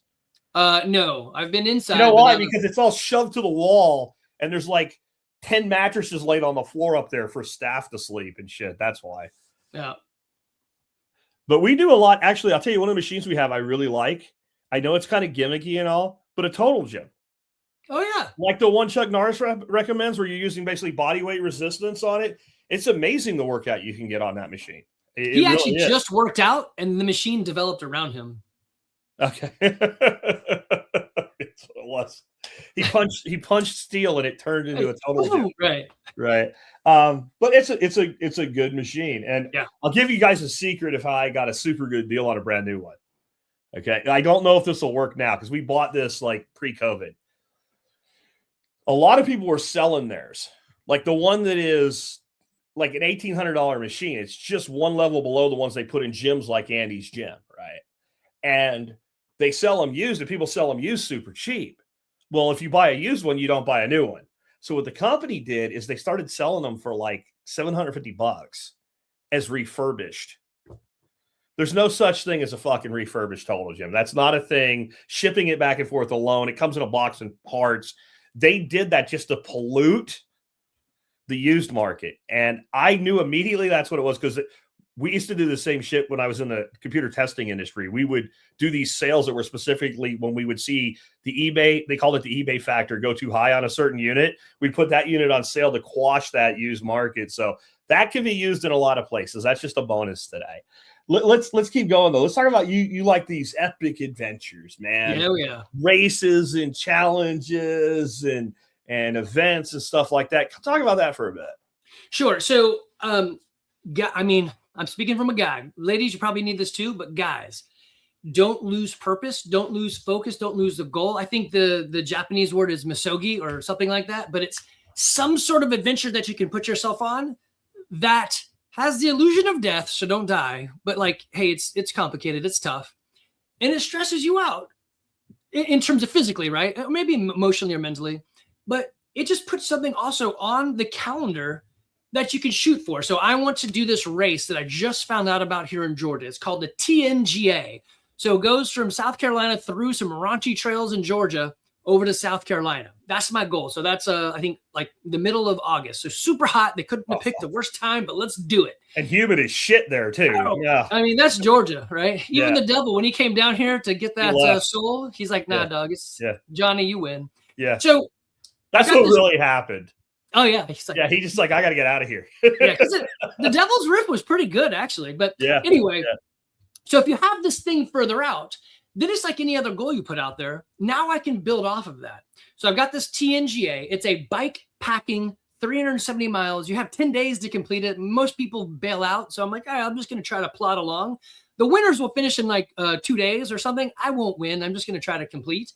But now I can add in these other epic things. So I've been doing half marathon trail runs. Not something that I really enjoy doing. I could just go out and jog for 3 hours, but I hate it. But if I go with random people who, like, I met this guy, Harold, it was great. And we just talked as we tried to jog. And I learned about my body. My ankle around mile 8 hurts. I need to know that if I'm going to go do this other thing. My knee hurts around mile 8. All right, I need to know that. Again, I go back to my wife. She throws some patches on me and she's like, go out and try it again. I'm like, oh, this is working. So it just gives you a future casted event to look forward to. Sometimes us men suck at connection and we suck at adventure, and we actually seek those things. So in our gym, I cheat. I get to kind of like mold who we are. And so I throw out a lot of, hey, who wants to do this random stupid thing with me? And every once in a while I catch a big fish and they're like, all right, let's do it. So now I got people that I suffer with and that we're training together and we're doing these things, but it's creating, accidentally or by purpose, it's creating connection with a common goal in mind. I mean, stealing from the military, take the hill, right? Hey guys, let's work together to do something kind of gnarly. I mean, again, no death on the line. I don't really want to die. Yeah. But I like the idea that it's tough. So I think as we hit, especially our 50s, if you do the timing right, your kids are kind of moving out. My last one, Evie, drives, so she doesn't really want to hang out. She wants to do her own thing. And so my wife and I are on our own. I'm like, hey, it's kind of empty nester before everybody's gone. Yeah. Who am I and what do I want to be and what do I want to do? Men, you get so much time back when everybody starts graduating. It's beautiful. I love it. I'm the most productive version of me I've ever been. So anyway, take some time, try some stuff. You may hate it. Don't do it again. Try something else. Yeah. I think you're on something here, and I'm about to go on a little bit of a soliloquy, and it's going to sound a little bit unrelated or even maybe a little morbid, but it'll make sense when I get back to it for everybody listening. So one thing we could, like, using extremes to try to win an argument is usually a fallacy, but using extremes to understand something is usually valid. Yeah. And so I'm going to talk about suicide for a second, and I'm going to talk about the kind of suicide that's not from a person that's mentally ill, the person you look at and go, I might not do it, but I get it. And that is person who's dying of terminal cancer, has 2 weeks to live. They're completely fucking miserable. The pain medication never works anymore. There's no way out of it. And tomorrow will be worse than today. And that is the commonality in most suicides, is the person, whether they're right or wrong about it, feels that I am completely, remember Office Space? Every morning I wake up, I realize this is the worst day of my life. Like, that is the thing, right? And that's when you stop having something to be optimistic about. You stop having anything to look forward to. You can go all the way to the point of, fuck it, I don't want to be here anymore. And again, if I had 2 weeks to live and I know I'm going to do nothing but be miserable and shit myself for 2 weeks, and there's a bottle of pills there, I might do it. I can't say that I would. Hopefully I'll never have to face that choice. But I can't say what I would do till I'm at that point, so I'm not going to judge that person. But if that's true at the extreme, then as we lose things to look forward to, it can't be good for our physical and mental and emotional health. Right? It can't be. If the extreme is death by your own choice, then to move too far toward that extreme to where it's bad can't be good. And one of the things about your events and all, it gives you something to look forward to. And I've found that, like, I think one of the reasons people that have a little bit more money live longer in retirement is less the medical care, because poor people get all, especially once you're retired, you get all the medical care anyway, right? You get all the statins and you get all the high blood pressure medication. People that have some money tend to do things like take cruises and go on vacations and go visit their kids, and they stay active, but they don't just physically move around. They stay active from a standpoint of, I get to go do this. And then next year we're going to do this one. And then I'm going to go here and I'm going to travel there. And I think that mental state, and I think when you start tying exercise to events, you're putting those two worlds together. So now I'm anticipating I am going to go do this thing in August in Georgia because I'm fucking Andy and I'm fucking retarded. So that's what I'm going to go do, and do this in the heat. But what does that also mean? One, you have something to look forward to, but two, you're not going to just do what you would do anyway now between now and August. Now you're going to start gearing up and training toward it. So that's going to have a physical impact and improvement. But at the same time, you are increasing the anticipation of the thing. That's it. So that has a mental, emotional, spiritual component to it as well. And when we talk holistic health, I think people lose that whole emotional, spiritual thing that goes along with it. Whether, I don't care if you're a diehard Christian or an atheist, you can still comprehend what I mean when I say spiritual there. Yeah.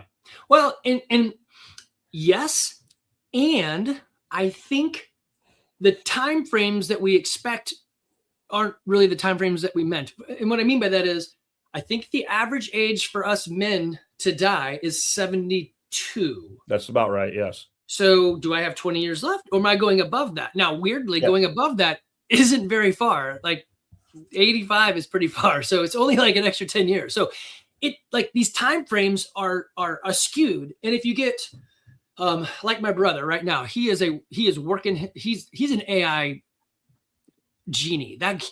There's some stories I can tell you what he's doing with AI, and he's working a lot, and he's 53. I'm like, buddy, got to take some time for yourself. So he's got vacations planned. So those are good things to look forward to. I look at it as I want that adventure. I want that. I don't know why. I want the adversity. I like to see what I can produce. But also I think there's good shared memories with the adversity. Like you still tell stories that you can see on your face that you enjoy from back in the military days, even though it totally sucked. Sometimes suck fest is, I don't know, it's kind of cool. Yeah, and you there's a very big difference between making an age and being healthy in an age. He said that, or I've read on him, and this guy I'm about to mention, and he has a lot of physical problems from all the things he did as an actor, where he did his own stunts and shit.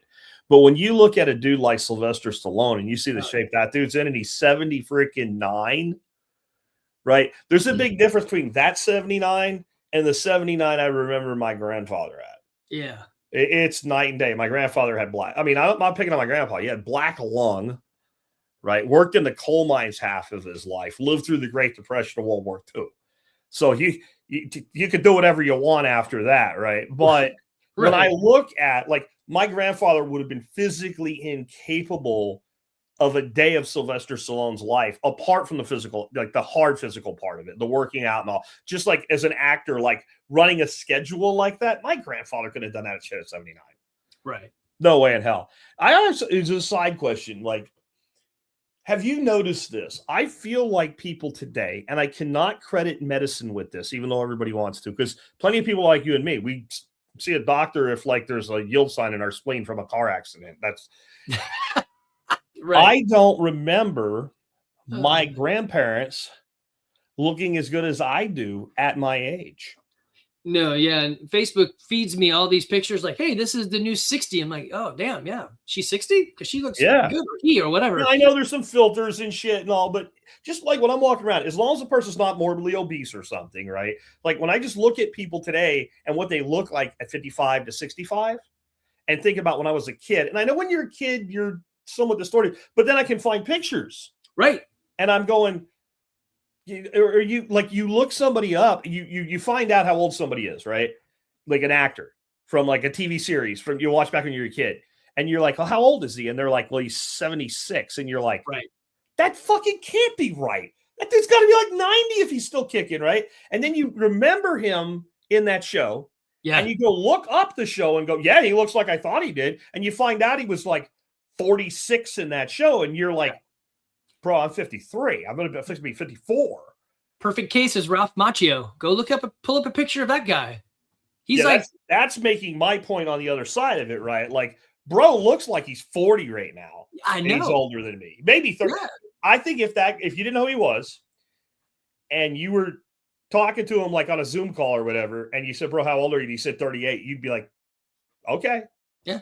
And I think he is 56 or something. He's older than that. He was like 28 when he did the movie as like a 16-year-old. So yeah. I mean, he looks good, yeah. Well, I mean, he's been around forever because he was one of the characters in what Outriders or whatever it was, the one with the it was based on a book. He's 64, dude. See, it looks good. 64, and I just don't think. And you can say, okay, that's the exceptional example, right? Or Tom Cruise. He was the leader of this. Maybe there's something to Scientology after all. I don't know. Or there's another dude that just came out when people heard how old he was. They're like, no, what? But I feel like in general, the general population, in spite of the fact that they're eating shittier food, I do believe that. Is it maybe just less suffering? Like physical suffering? Like, because I can think of my uncles and grandparents and all, and they were hard men and women because they went through hard shit. But people just seem to live longer today a little bit, but they seem to look better. Yeah, I think I'd a guess because I don't know, but I agree with you. I think there is a lot more normalcy back then to hard living. Like, well, how much do you drink? All the freaking time. What do you expect, right? Like that was my question. Yeah, my grandfather, the coolest thing he had, he's like, look at this. It was a suitcase. When you tipped it and you opened it, it was like a martini station. Yeah, I remember shit like that. Yeah, and you're like, so you open the globe and it's a full bar set, right? I mean, what is that? So they just, I think, except for the old lady who's like 107 and she's like, I smoke six packs a day and drink a fifth of liquor every day. You're like, okay, well, you don't make sense. But yeah, I don't know. I think they just lived harder, and there was no idea of like sleep is good for you. They're like, whatever, I'm just gonna get up and do this thing. My grandpa used to say back in my day, man laid down on the job for more than about 5 minutes. We figured he's dead and start throwing dirt on top of him, right? Like, I mean, right. And I don't know exactly what it is. Level of admiration, but I also look at it like, yeah, but that's probably not a good way to be living. And like some of the shit those guys did, if you look like in the military and some of the industries and stuff, the things that men did 50s, 60s, even into the 70s, like I remember watching this one show about these guys like diving in these oil tanks and shit, or fuel tanks or some shit to fix stuff. They would just keep their eyes closed and be down there for like 30 seconds under that shit. And then they come out and they just like hose them off with a fire hose or some shit. No like actual like that can't be good. So it's probably, I mean, it can't be the glyphosate. It can't, maybe that's helping us, but I was going to say, maybe some of this bad shit's actually like, we're still dying, but it's like preservatives, right? Like we're embalming ourselves slowly over life. And I'm going to hate to admit this. So I got one of our coaches, Jamie Thomas. She's a therapist by degree, but she coaches for us. And so she's right. Emotions matter. And I think that's probably a big thing that has changed is even this guy talks about it. And I think they just never did. I mean, we bottled it up, shoved it down. We're like, yeah, we're good. I think there's a big piece of that. And that whole idea of how you think and connect. It's just like, I mean, how do I think and connect? So take a deep breath, let it go. I mean, my dad, he doesn't talk about Wim Hof breathing or any of that stuff. He's just like, suck it up, buttercup. That's just what you do. Yeah. Yeah. Where do you think sleep ranks in all this? Because we were kind of hitting on that there. Yeah. Compared to like diet, nutrition, sleep, like how does it fit in there? What is its importance relative to the other things? Sure. I'll go quick on this one for you, but I think if I had to list how you eat, sleep, move, think, and connect, I think sleep is probably the most important. If you don't sleep, everything goes astray. They took some lacrosse players, some collegiate lacrosse players, and said, hey, we're going to sleep deprive you guys for 7 days and let's see what happens. And they were like diabetic by the end of it, or, fixable diabetic. So they were like super messed up just from sleep. So sleep is the primary tool. It's going to fix your hormones while you sleep. You're going to have some recovery while you sleep. It's just, and then it's got to be good sleep. You want uninterrupted. So if you're getting up to pee at night, you got to fix that too. All of that. Dark place, get the sleep, let your body rework itself. I mean, we're rebooting, right? So I would say it's sleep first. Weirdly, I know I'm the gym guy, but I'm going to tell you it's food next, and then movement. And actually, weirdly, connection is probably the most important as long as you have the other ones. So it's a weird place, but I would put sleep as number one. Guys, if you have trouble sleeping, talk to somebody. Listen to a podcast while you sleep or trying to go to sleep. Stop your head from spinning. Get a notepad and write things down. You need to make it routine. I go to bed at, 10. I wake up at 6. The easiest fix I've ever found for the sleep issue is wake up at 5. Go to sleep whenever you want, but wake up at 5. Do that for 3 days. Your body will want to go to sleep. Yeah. I think like another thing with sleep, like figure out what works for you. Yeah. Like I want darkness. When I say dark, I mean I want dark. I don't want. My wife would be like, just close your eyes. I'm like, I can still see light through my eyelids. Like I want dark, and I want quiet, right? And then there's some people they actually like a little bit of like maybe some white noise or light music or something. What makes you sleep is what's important, I would say. And then the physical structure of the body.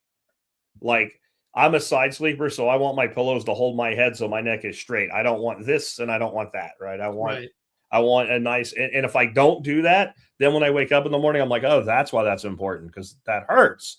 And I guess, the other thing is like various forms of sleep apnea. A lot of people are using CPAPs and stuff. And I've seen at least some people that have been able to replace that monstrosity with something as simple as like a mouthpiece, like Pure Sleep or something. Because what they really is they snore. So if you're snoring, the problem with that is you're not breathing well. Right. And a $50 mouthpiece that's got no power to it will fix that problem. Not for everybody, but for some people. Like figure out the things that will give you a full, restful, nice sleep. What do you think about all the devices and everything, though? Because like what the fuck are they called? Fitbits and shit, right? Yeah, like, the Whoops. Yeah. I think that shit can go too far, especially with the person with the wrong mindset, where they start like, it's when I start talking to people about like aquaponics and they're like, take the water to the fish place and have them test it once a week. No, you chase shit. Like you'll never fix it all. Like, I think maybe sometimes that type of technology can be, especially the person that's a little bit of a hypochondriac, like they'd be better off without it. Yeah. So I'm going to, this is a dangerous road for me as an engineer. Yeah. And a dictator of life. I want everybody to wear the damn wearables and then give me the information and let me do something with it. Because I know that I want everyone to wear it. And a lot of times my natural instincts are incorrect. Yeah. I don't do any of it. I don't wear anything. I do track and I take notes. So I do pen and paper. But I do love it. If you're going to have a wearable and you're going to get that data, do something with the data. If you're just going to get the data, go like, oh, that was kind of neat. That's not good. Do something. If it says you have sleep, what do they call it? Sleep diversions or whatever events, do something about it. I think it's great. You don't know unless you know. And guess what? You're asleep when you're asleep. So you're not going to know. So yes, figure it out and then do something about it and then get off the things I just don't like. I like to turn everything off. I want to sleep. If I could, I'd sleep in a Faraday bag to see if that would help. I don't want anything broadcasting on me. So I have a perfect way to detect if I'm snoring when I sleep. It's a finger that pokes me in the fucking back, right? Like, yes. So what we're finding as we get older, my wife and I went to sleep at different ways. And I'm like, oh, this is going to be problematic. We're growing differently in our older ages with how I need sleep. And so, it's a tough thing. So yes, I'm all in for the wearables. So I would tell you, don't do it because I want you to do it. So we have kind of hit on this term, but use this term drop dead years. You used that the last time you were here at one of my workshops. And it's usually, men start declining specifically in their 50s. Yeah. What's actually happening? I know you've deep dived into this. What's actually happening inside the body of the 50-year-old male? So I'll make it a quick one on this, but I think the summary of it is going to be, finally, the warranty is expiring on the 20 years of doing nothing or 30 years of doing nothing. So you played sport in high school, you went to college, you're like, oh, wow, this is kind of hard. I can't do it anymore. It probably pays more to get a degree than it does to be a pole vaulter. That doesn't pay anything. Yeah. So you spend 30 years doing the things that we should, taking on responsibility, hey, no parents home. I got a key. I'm going to let myself in. I'm going to make some dinner, drink out of a hose. This is what I do. And then you're like, oh man, look at that. I'm 50. I mean, you know how this is in a blink of an eye. It's 50 years later. Like, really? It's been 50 years? I don't feel like it's been 50. I feel like the same idiot back when I was 25. And so I think your body finally says, hey, I've adapted to this new lifestyle and it's not what you intended, but this is where we are. And it catches up to you. So I don't think it's hard to undo it. I'm sorry. I don't think it's complicated, but I think you need to work to undo that long nothing damage. The nothing caught up to you. The never ending story. The nothing got you. So you need to watch out for that. I think the bigger problem though with people on like the retirement side is that they've lost that mission. So if you aren't starting to replace that in your 50s, I mean, what is it, like 50 or 60 or 70, somewhere in there, you're going to start wanting to retire. Yeah. You are not developing the other thing. Then the kind of the passion and the purpose goes away and you start to wax and wane. Like, why am I even, what's going on? Why do I even wake up? Yeah. Yeah. I think there is some of that, like, especially like as people mature in their career and they kind of like, if you're not going to be the CEO, and you're like a director or a VP or some higher level manager, and that's like, okay, that's your pinnacle. That's what you're going to do. Right. And maybe they'll let you do that till you're 65 or whatever. But when you're 58 and I got 7 years left, this is it. This is it. Yeah. And you're thinking of retirement, well, whatever it is for you that's recreational, but you're not actually planning. You're back to that thing we were saying earlier about why the events and all, because you have something to look forward to. Right. It's just like, I got 7 more years of this. And it makes me think of my wife's favorite term when I'm watching football, and I occasionally watch football. She calls them football minutes. Right. So like what she means by that, she goes, how long's left in this game? I'm like, oh, not long, like 2.5 minutes. And she goes, 2.5 football minutes. Right. Because those 2.5 minutes drag. Right. And if you've ever actually been at a game instead of watching it at your house, even with all those timeouts and trying to manage the clock, it's still quick. When you're watching TV, it seems like, God, can we get this done already? Right. And I think that's now do that for 7 years in a desk chair. Yeah. And I think there's like an internal rot going on there. And it may not be a physical rot, but it's like a spiritual rot. Right. Like my life doesn't really matter. If I don't come to work, nothing's going to fucking happen. They're going to promote that kid I yell at all the time. He'll do the job just as good as me. And this place will but I'm going to be for another 7 years because I need money. Yeah. No. And this is what I'm hearing from my buddies.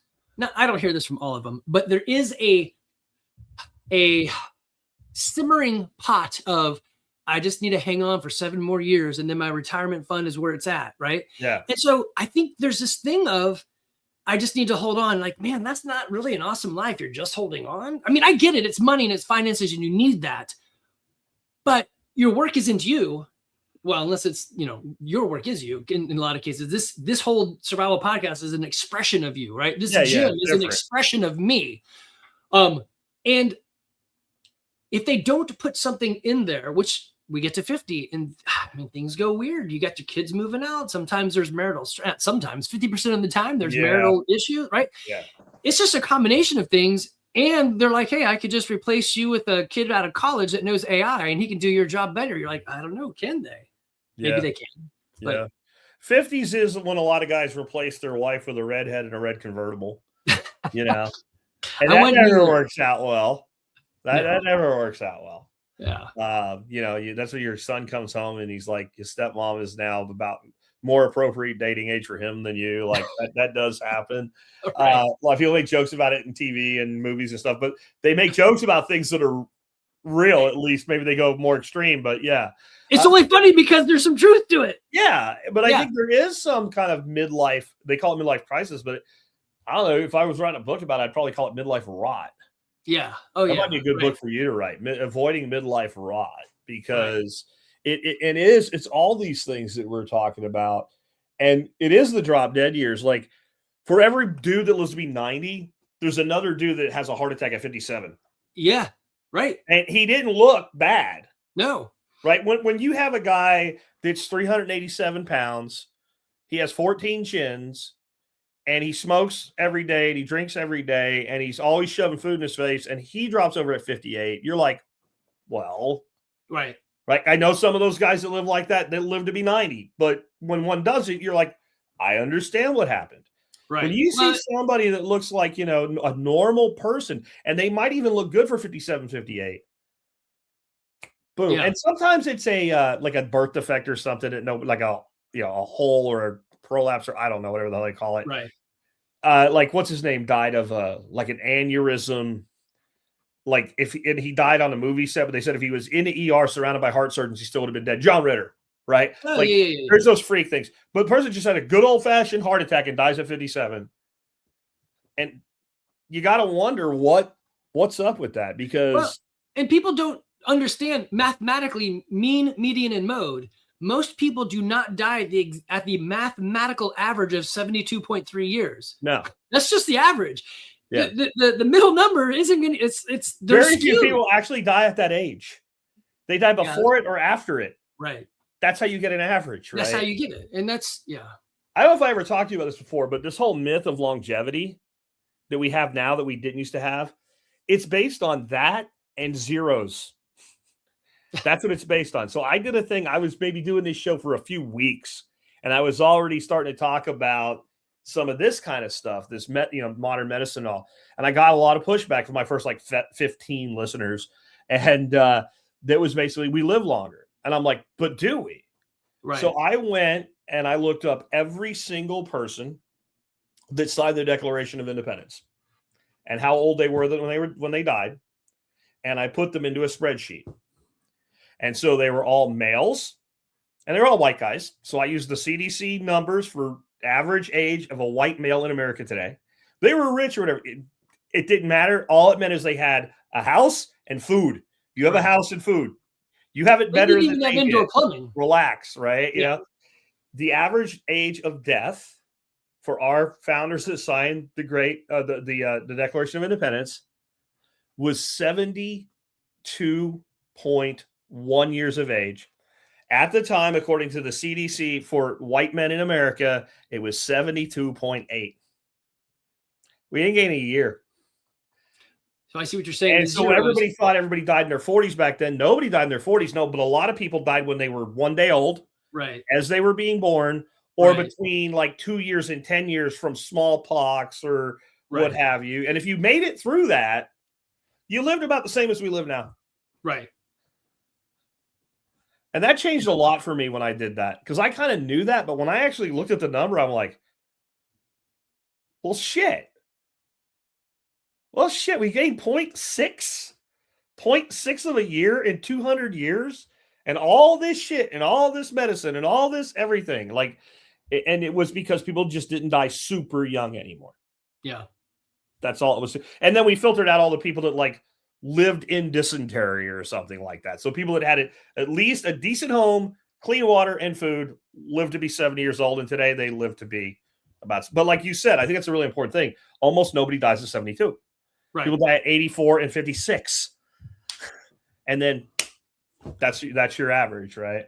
The median age of death is actually a much more interesting number. So median and average are not the same. Right. Median means half of people or more are above and half of people below or below, right? So it is that center point, and that's not the same. It will drift by about 7 years on a human lifetime. Oh, interesting. I didn't know that. Yeah. This is all from my work I did during COVID to prove how we were being lied to. Anyway.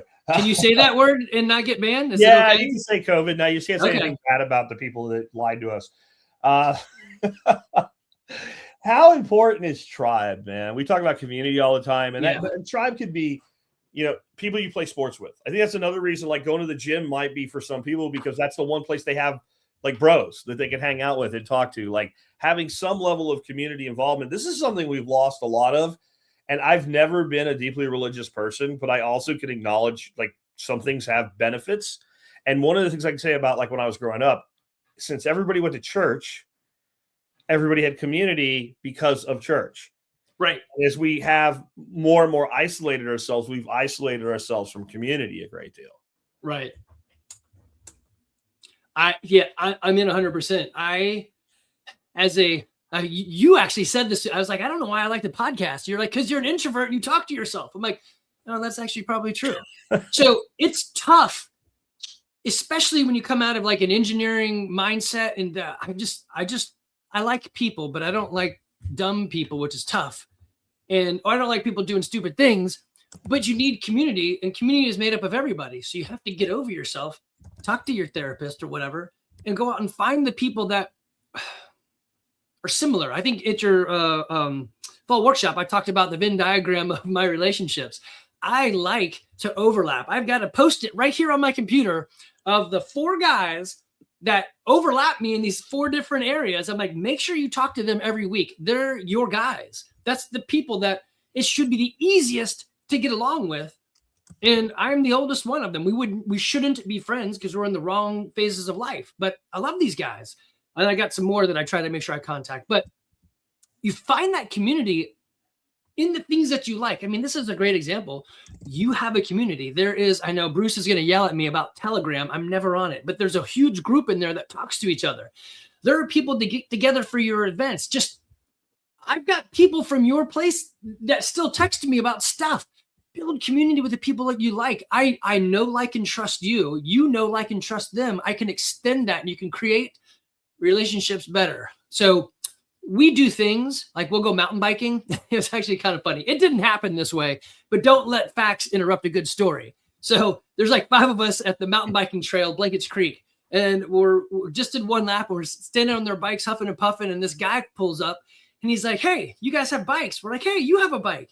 He's like, do you want to go bike together? We're like, yeah, let's go bike together. And we just took off with this random dude and did another lap. And that's how guys connect. Did we just become best friends? Yes. I think so. You want to go do karate in the garage? That's exactly where my head went, right? That's it. And so find those people that then you can share community and story with. It doesn't have to be complicated. Just show up to a place. I'm not saying pretend like you're an alcoholic to go to Alcoholics Anonymous. Be part of the real group. Like, actually care about whatever it is and show up and then talk to people. Yeah. But the other thing is you have to be willing to go out on a limb first. Otherwise, the bridge isn't built. So you got to be okay saying, hey, I'm happy to show up. Like, I like this. There's a line in the book from He Who Fights with Monsters. I love this. Friends don't keep score. They just show up. Yeah. And that's my theme and my motto for this last half of the life is, man, I'm going to show up. When you need me, I'm there. I mean, you want me to get a knife and a hoodie? All right. I don't know what we're doing, but I'm in.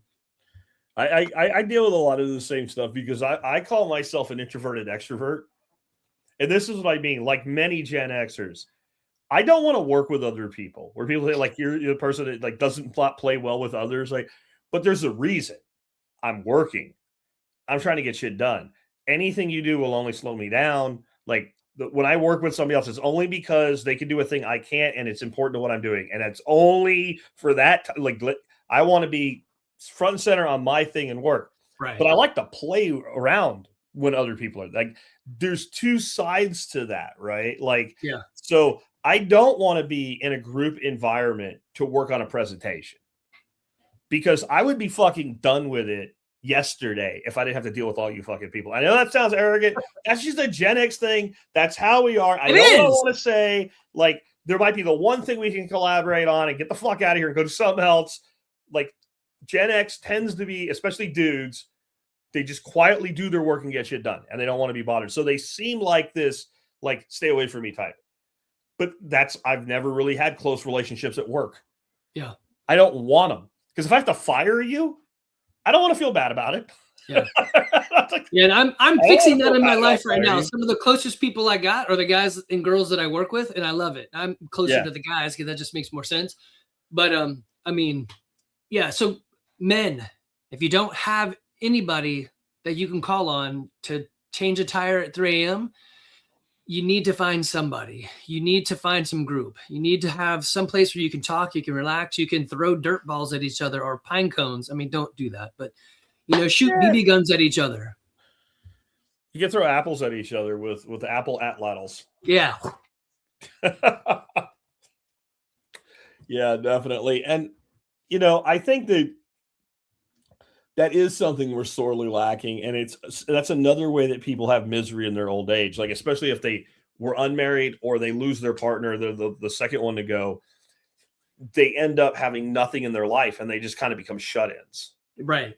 And I think our generation has a higher risk of that than any other generation, because all it is reverting to be a latchkey kid. Right. And there was like, at one point, there was something like 9 million latchkey kids at the same time in America. And it was all of us, right? Yeah. You had your key and you went home and you were the only one there for 3 or 4 hours. Yeah. Oh, we hung out and this stuff. I don't know. Yeah. It's, if we wanted to do that with our friends, we couldn't FaceTime it. We had to go to their house. True. That was what got us out of our house, was going to our friend's house. If somebody did have a stay-at-home mom, that was the last fucking house you went to, unless it was snack time. Yeah, right. Unless then you blew in and blew out. But like where you hung out was whoever's parents worked the latest. That's the house you hung out in because you could get away with everything. Right. But there is something that we were comfortable being alone. And I think that can be I think you need to learn to be comfortable being alone. But I think anything can go too far. Like, it's not good to be alone all the time. Right. I think even the Bible, like in the beginning, when God made it Eve, he saw that it was not good for a man to be alone. Right. Right. I mean, like that's about as ancient as literature gets. That concept is that old, that it is not good for somebody to be alone. And every society is built on kind of like that, family, tribe, village, town, city, state. Like, that's just the hierarchy that humans have developed. And I think it's just because that's who we are. And I think maybe if we could stop short of the state, we might be a little better off. But that's neither here nor there, I guess. Well, an easy one for you guys is go on Facebook and look for like the chicken group of your county. Just put in I did Cherokee chicken people, and it's there. Yeah. You guys will meet people that you're like, oh, I really like you, and I don't even know you. Yeah, pick something you like to do and get your local community college CEU class catalog. Like, if you always wanted to be a better photographer, take a photography class. Yeah. Right. Just take something that's not real prone to wokeism, or you're going to be miserable. I mean, it's all like some of the community colleges around here, they did shit like kayaking courses. And then it was like, so many days, and they're like using the school's pool and shit. But then like the last thing they did was like go up to Arkansas and kayak one of the rivers in the Washtenaw Forest or something like that. Anybody you meet on something like that, you're going to have something in common with, right? You're not going to go to a kayaking class and meet people who hate kayaks, right? Because they're not going to take that class, right? Like, or something like, when I had Marjorie Wildcraft on years ago, and she was talking about building community. She said one of the things you can do if you want to build community, if you start basically putting out on Facebook, hey, I live in this area and I am a prepper and I'm getting ready, and we want to make a big group so we can all, like, nobody's going to respond to that except the feds, because everybody else thinks you're a fed, right? But if you do something like, you find out, well, what does it cost to rent the rec center at the library and watch Red Dawn, or run something like one of Jeff Lawton's permaculture DVDs. Yeah. Oh, and yeah. That was out on like next door and all. Hey, we're doing a 2-hour viewing. You can learn all about how to grow food in your backyard with this thing called permaculture. There'll be snacks or whatever. And maybe you have $50-$60 into it. But everybody that shows up is going to be somebody who's at least interested in that thing. Right. And more people will come because they feel safe, because it's at a, if you did it in your garage, like, I don't know. He said he's got CrossFit in his garage, but this guy looks kind of pervy and he takes pictures of his feet. This could be a trap. But, going to a rec center at a church or the city community center or something like that, people are more comfortable with that. They'll bring their kids. And then what she said is, if you do something like this, you're going to find like half of those people you're never going to see again. You're not going to want it. Right. If you meet 2 or 3 every time you do that, then slowly you can build a group off of that. Because I do think one of the things I've seen people try to do is put these, prepper, homesteader, whatever groups together, and you end up only with like the people that are crazier than you and feds. Yeah. That's it. That's all you end up with. Because if somebody says to me and says, Jack, I know you do survival class, I want you to be in our prepper group. No, bro. Go away, fed boy. Like, that's not, and I don't really want to do that either. But if you want to get together and talk about plant propagation, or go to the gun range and put together a skeet league or something, go down to the gun club and talk to them, or the gun range or whatever, where they have a sporting clay range, and say, do you have a team? Like, do you have any kind of like competition thing going on? No. do you like money? Because I find that always gets an entrepreneur's attention. Like, do you like money? You do? You don't hate money? No. Okay. So, if there was a league, there'd be more people shooting here. Isn't that your goal? Yeah. Could we work together on that? There you go. Now they're your marketing and you're their marketing. And now you're putting together a group of guys that are all gun enthusiasts, right? Like, there's 1,000 ways to do that, but I think that you need something. You need something. Something. Actually, I'll toss it out here. Guys, if you're local to Woodstock and you're listening to this, or Cherokee County and you're listening to this in Georgia, let's go to Garland Mountain and do some sporting clays. I'm in. I love that. I'm really bad. So I thought you were going to say come to CrossFit Garage, but what's that? I thought you were going to say come to CrossFit Garage. Yeah. Oh yeah, that too. Oh man, that was a perfect opportunity. Don't hate money. Infomercial of my I'd rather go shooting. I love sporting clays. I suck at it, but I love it. Yeah. Yeah. Just put something together and see who shows up. And if no one shows up, then break some clays and go home and try something else. Right. You have like my business partner Neil and I used to we would try to get our salespeople more charged up. And finally we would get pissed. We'd say, I have nothing to lose, so just not do it. Right. Like, what the fuck is wrong with you? Like, pick the phone up, call that person, see what you can get going. Right.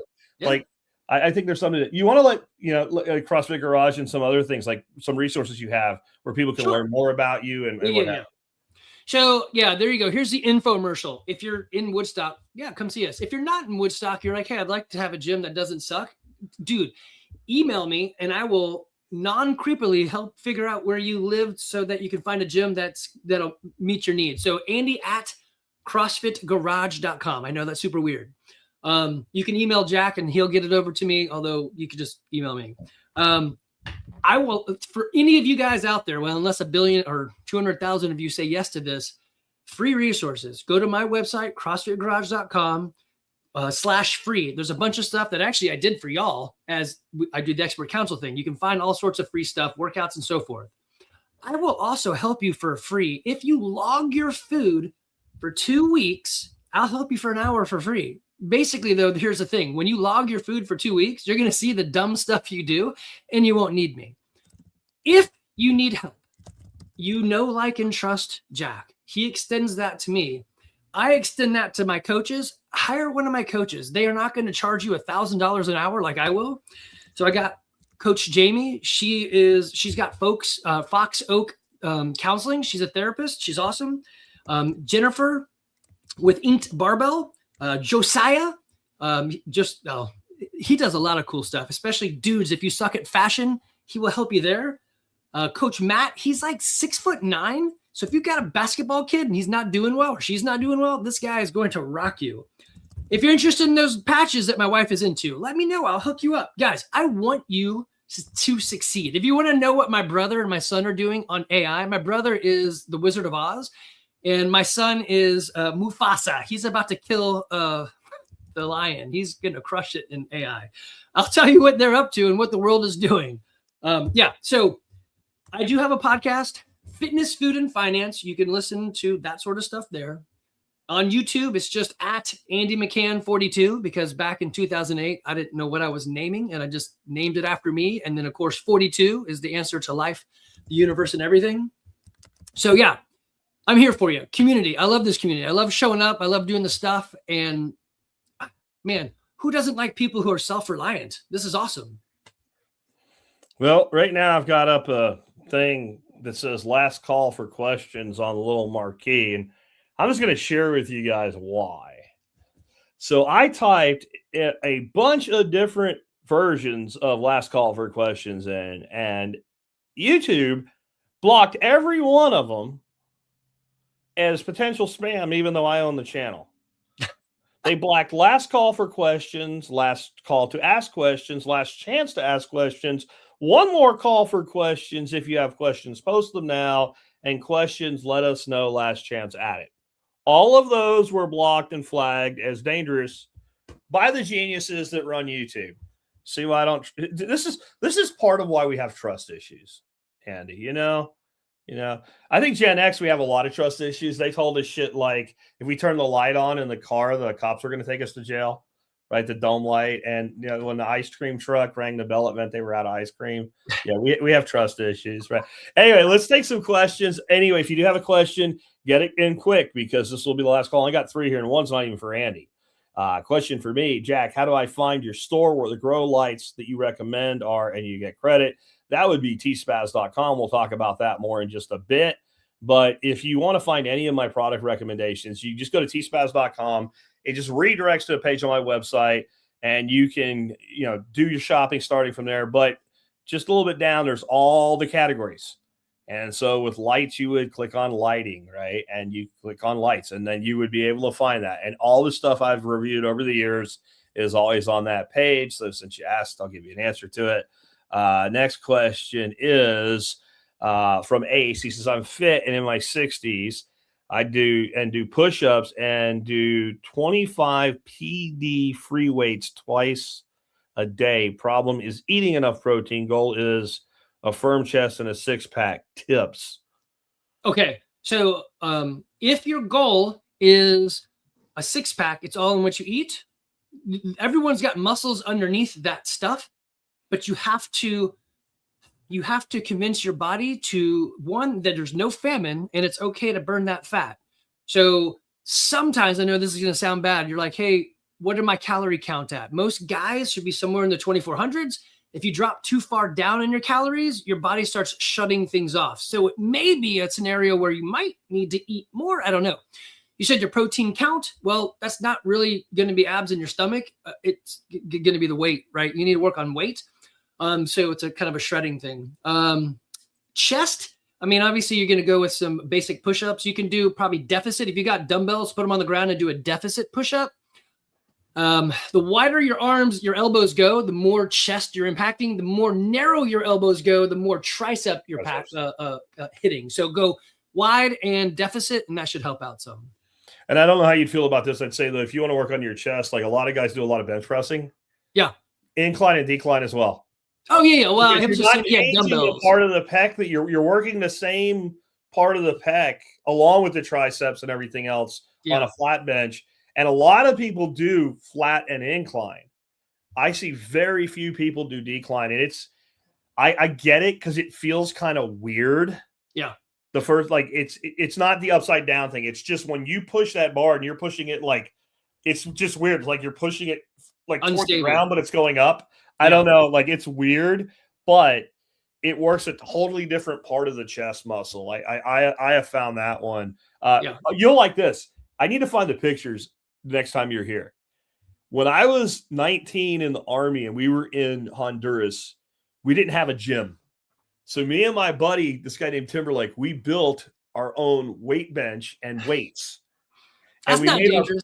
We made our plates by taking a garbage can, like a little metal garbage can, and we put it on 1-inch steel plate, and we drew a circle with chalk, and we cut it out with a torch, and we cut a hole in the middle.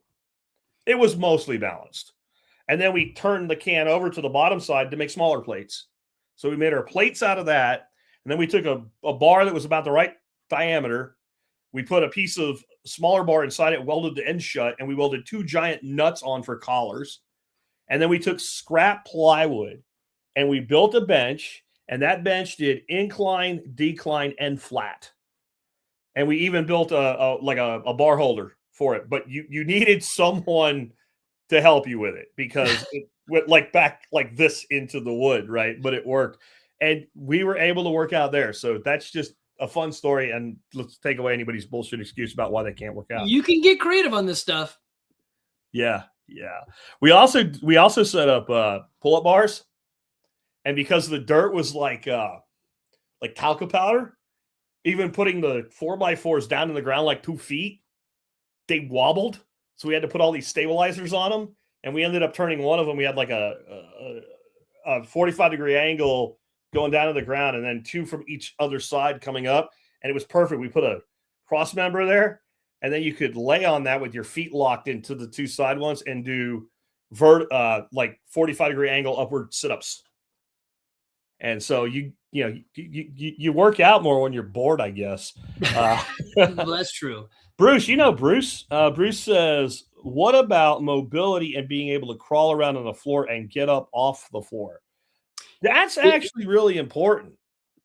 Yeah, that's one of the tests we did back at your workshop. So can you sit on the floor and stand up without any help? So yeah, yes. And these are the things like I got a buddy and we were talking about getting off the floor is just tough. I'm like, well, it's not going to get any easier. So the exercise that I would recommend is just do 1 burpee. And then when 1, it seems like, okay, I can do that, go to 2, right? 2. So super important to reclaim and keep the stuff that you have so that you can stay independent. And I think this would be late in the game to start if you're 50 or 60 years old now, though anybody can do anything at any time if they really want to. But I think one of the things that would help people when they're young, if they were looking ahead, is take martial arts. Oh, you're going to learn how to get off the fucking ground, right? Yeah. And there's ways to do it. Like I can, even at my age, I can still get up off the ground without my hands from my flat back. But if I didn't know how to do that, right. Even when I was 30, I wouldn't be able to do it at 30 if I didn't know how to do that. Right? Sometimes it's a circus trick. You got to know if you know the trick, you're in. Well, you basically, it's like a hurdler stretch with your foot underneath, and when you rock forward, that leg is there, and you come off the side of the foot, and you can come straight up. And like if you practice that, you'll be able to do it. But what do you say, Andy? If you don't do a thing long enough, your body's like, I guess we don't do that anymore. So if you don't occasionally get down on the floor and get up, then your body's like, I guess I don't need to do that anymore. And I think like my wife would always talk about how the guy she was married to first, her mother-in-law versus her mother, and how both of those women were as they aged. And her first husband's mom, the mother-in-law, her doctor always told her, take it easy, take it easy, take it easy. And her mom, it was always, if I quit, I'm done. Right. And one aged much better than the other. Yeah. And I'll tell you that Dorothy's mom, she got hit with liver cancer, and that's just liver and pancreatic. And that's just a death sentence. Had that not happened, she might still be around. She'd be damn near 100. And she was incredibly good shape for someone that she didn't do yoga. She didn't work out. You know, she had a glass of wine 3 or 4 times a week, but she never quit. She never quit moving. She never quit doing anything. She was deeply involved in the church. Like she had things in her life, and she wasn't overweight. But the big difference between the two of them was, one was, when I don't feel good, I'm going to lay down. And the other was that when I don't feel good, I'm going to move. Yeah. And there's a lot to be said for that simple little piece of wisdom right there. So, Andy, how can people learn more? You want to add anything else to what you've already said, as to like, if you love the tangential wording of the story, Fitness, Food, and Finance is the podcast. If you love my lovely face, you can get on. I have nothing to sell you guys. I literally just do this because I want you to live. So no, there's no infomercial for the thing. There's no Bitcoin to be bought. There's no, It's just, I want you to be healthy. And if you've got questions, ask ChatGPT or ask me. I'm happy to help. All right, man. Well, hey, thanks for being with us today. Yes, sir. Take care, guys. All right, guys, real quick, as we round things off before I sign off and say goodbye to you myself here. First and foremost, if you like this show, if you like this kind of content, and you want to build a better life, this book that I have here will not teach you to eat better, though it'll talk about it a little bit. And it won't talk about working out and all the stuff we were talking about today, but it'll talk about how to design your life. The book's called Laws of Life. Ditch the System, Design Your Life. I am the author, Jack Spirko.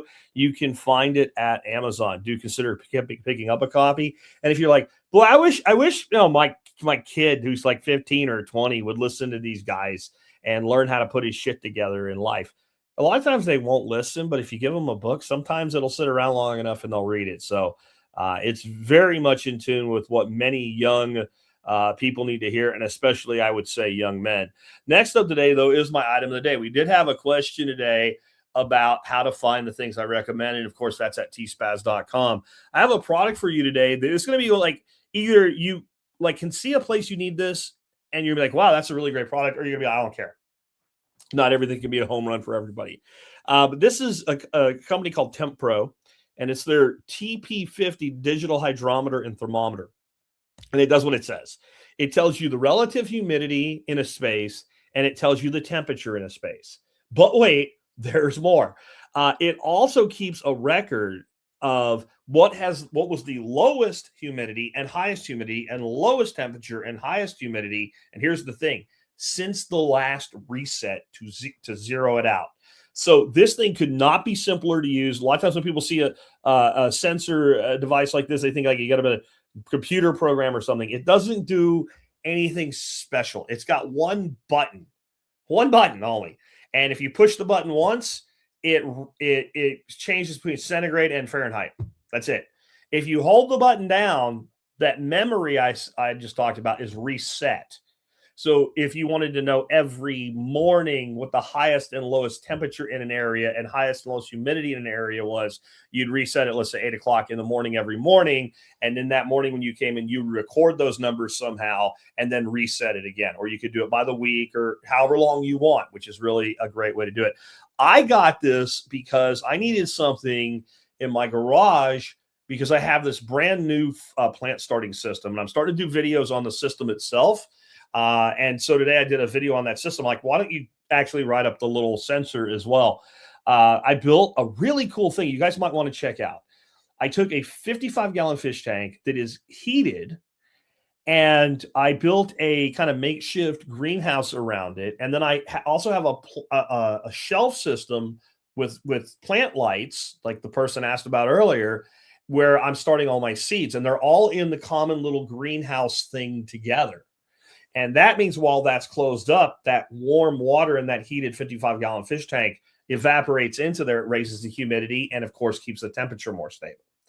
And so it's a really cool application of this tool, but there's a lot of other applications for this. Again, this is not something that plugs into a network. This is not something that does any of that stuff. It's very, very simplistic. But here's the deal. Super cheap. 3 of them for $28. Which for my project was perfect because I put one in the main area right over the fish tank, one in the area that is on the plant shelf, and then one outside of that system so I could see a control versus reality. And it showed me things like the temperatures on average about 10 to 20 degrees higher inside the system, and the humidity is about 15 to 25% higher most of the time inside the system. So it told me that it's actually doing what I built it to do and how well it's doing that. And so that's one application. But again, it's by a company called Temp Pro. You get a 3-pack of these for $28. And if you're thinking, but I wouldn't mind having one of those. I don't need 3 of them. You can buy one. One's $10. So they're a little bit cheaper if you buy a 3-pack. It's also one of those weird items. I'm just going to point this out and because it's something you need to know.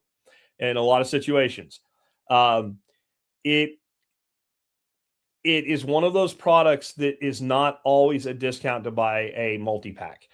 The 3-pack is a discount over the one. If you buy 2 of them, they cost about $11 a piece. So I'm just telling you that for general information. Whenever you're buying stuff like on Amazon and whatever, don't assume because I need 10 of them. If I buy the 10-pack, I'm going to get the best price per unit. If you care about things like that, just take a look. Sometimes quantity 10-1 doesn't make any sense, but sometimes it costs less. Sometimes that's because items are on sale and what have you. Anyway, John Dowie says he uses these exact ones. That's interesting. Around his grow room. For those who don't know John, he is a guy that grows microgreens. And so knowing that information is actually really important to his work, especially with some of them, because some of them, when it gets too humid, you get all kinds of problems. And one little tray of microgreens might be several $100s worth of product. I used to joke with John when he started up, telling him, it sounds like you sell drugs, man. It really does. You're talking about by the gram and shit like that. Anyway, appreciate everybody tuning in today. We have made it through another week of our live stream shows. We do 3 of those a week. And Thursdays, we do an expert council Q&A show. I believe tomorrow you'll get an answer from Andy among some other members of the council and a standalone for me. But because of the way I do that show, cobbling it together, I do not do a live stream for it because you guys send me questions. I send them to the council. They send me a recording. It's just way easier to make that one audio only and put it out on all the podcast services.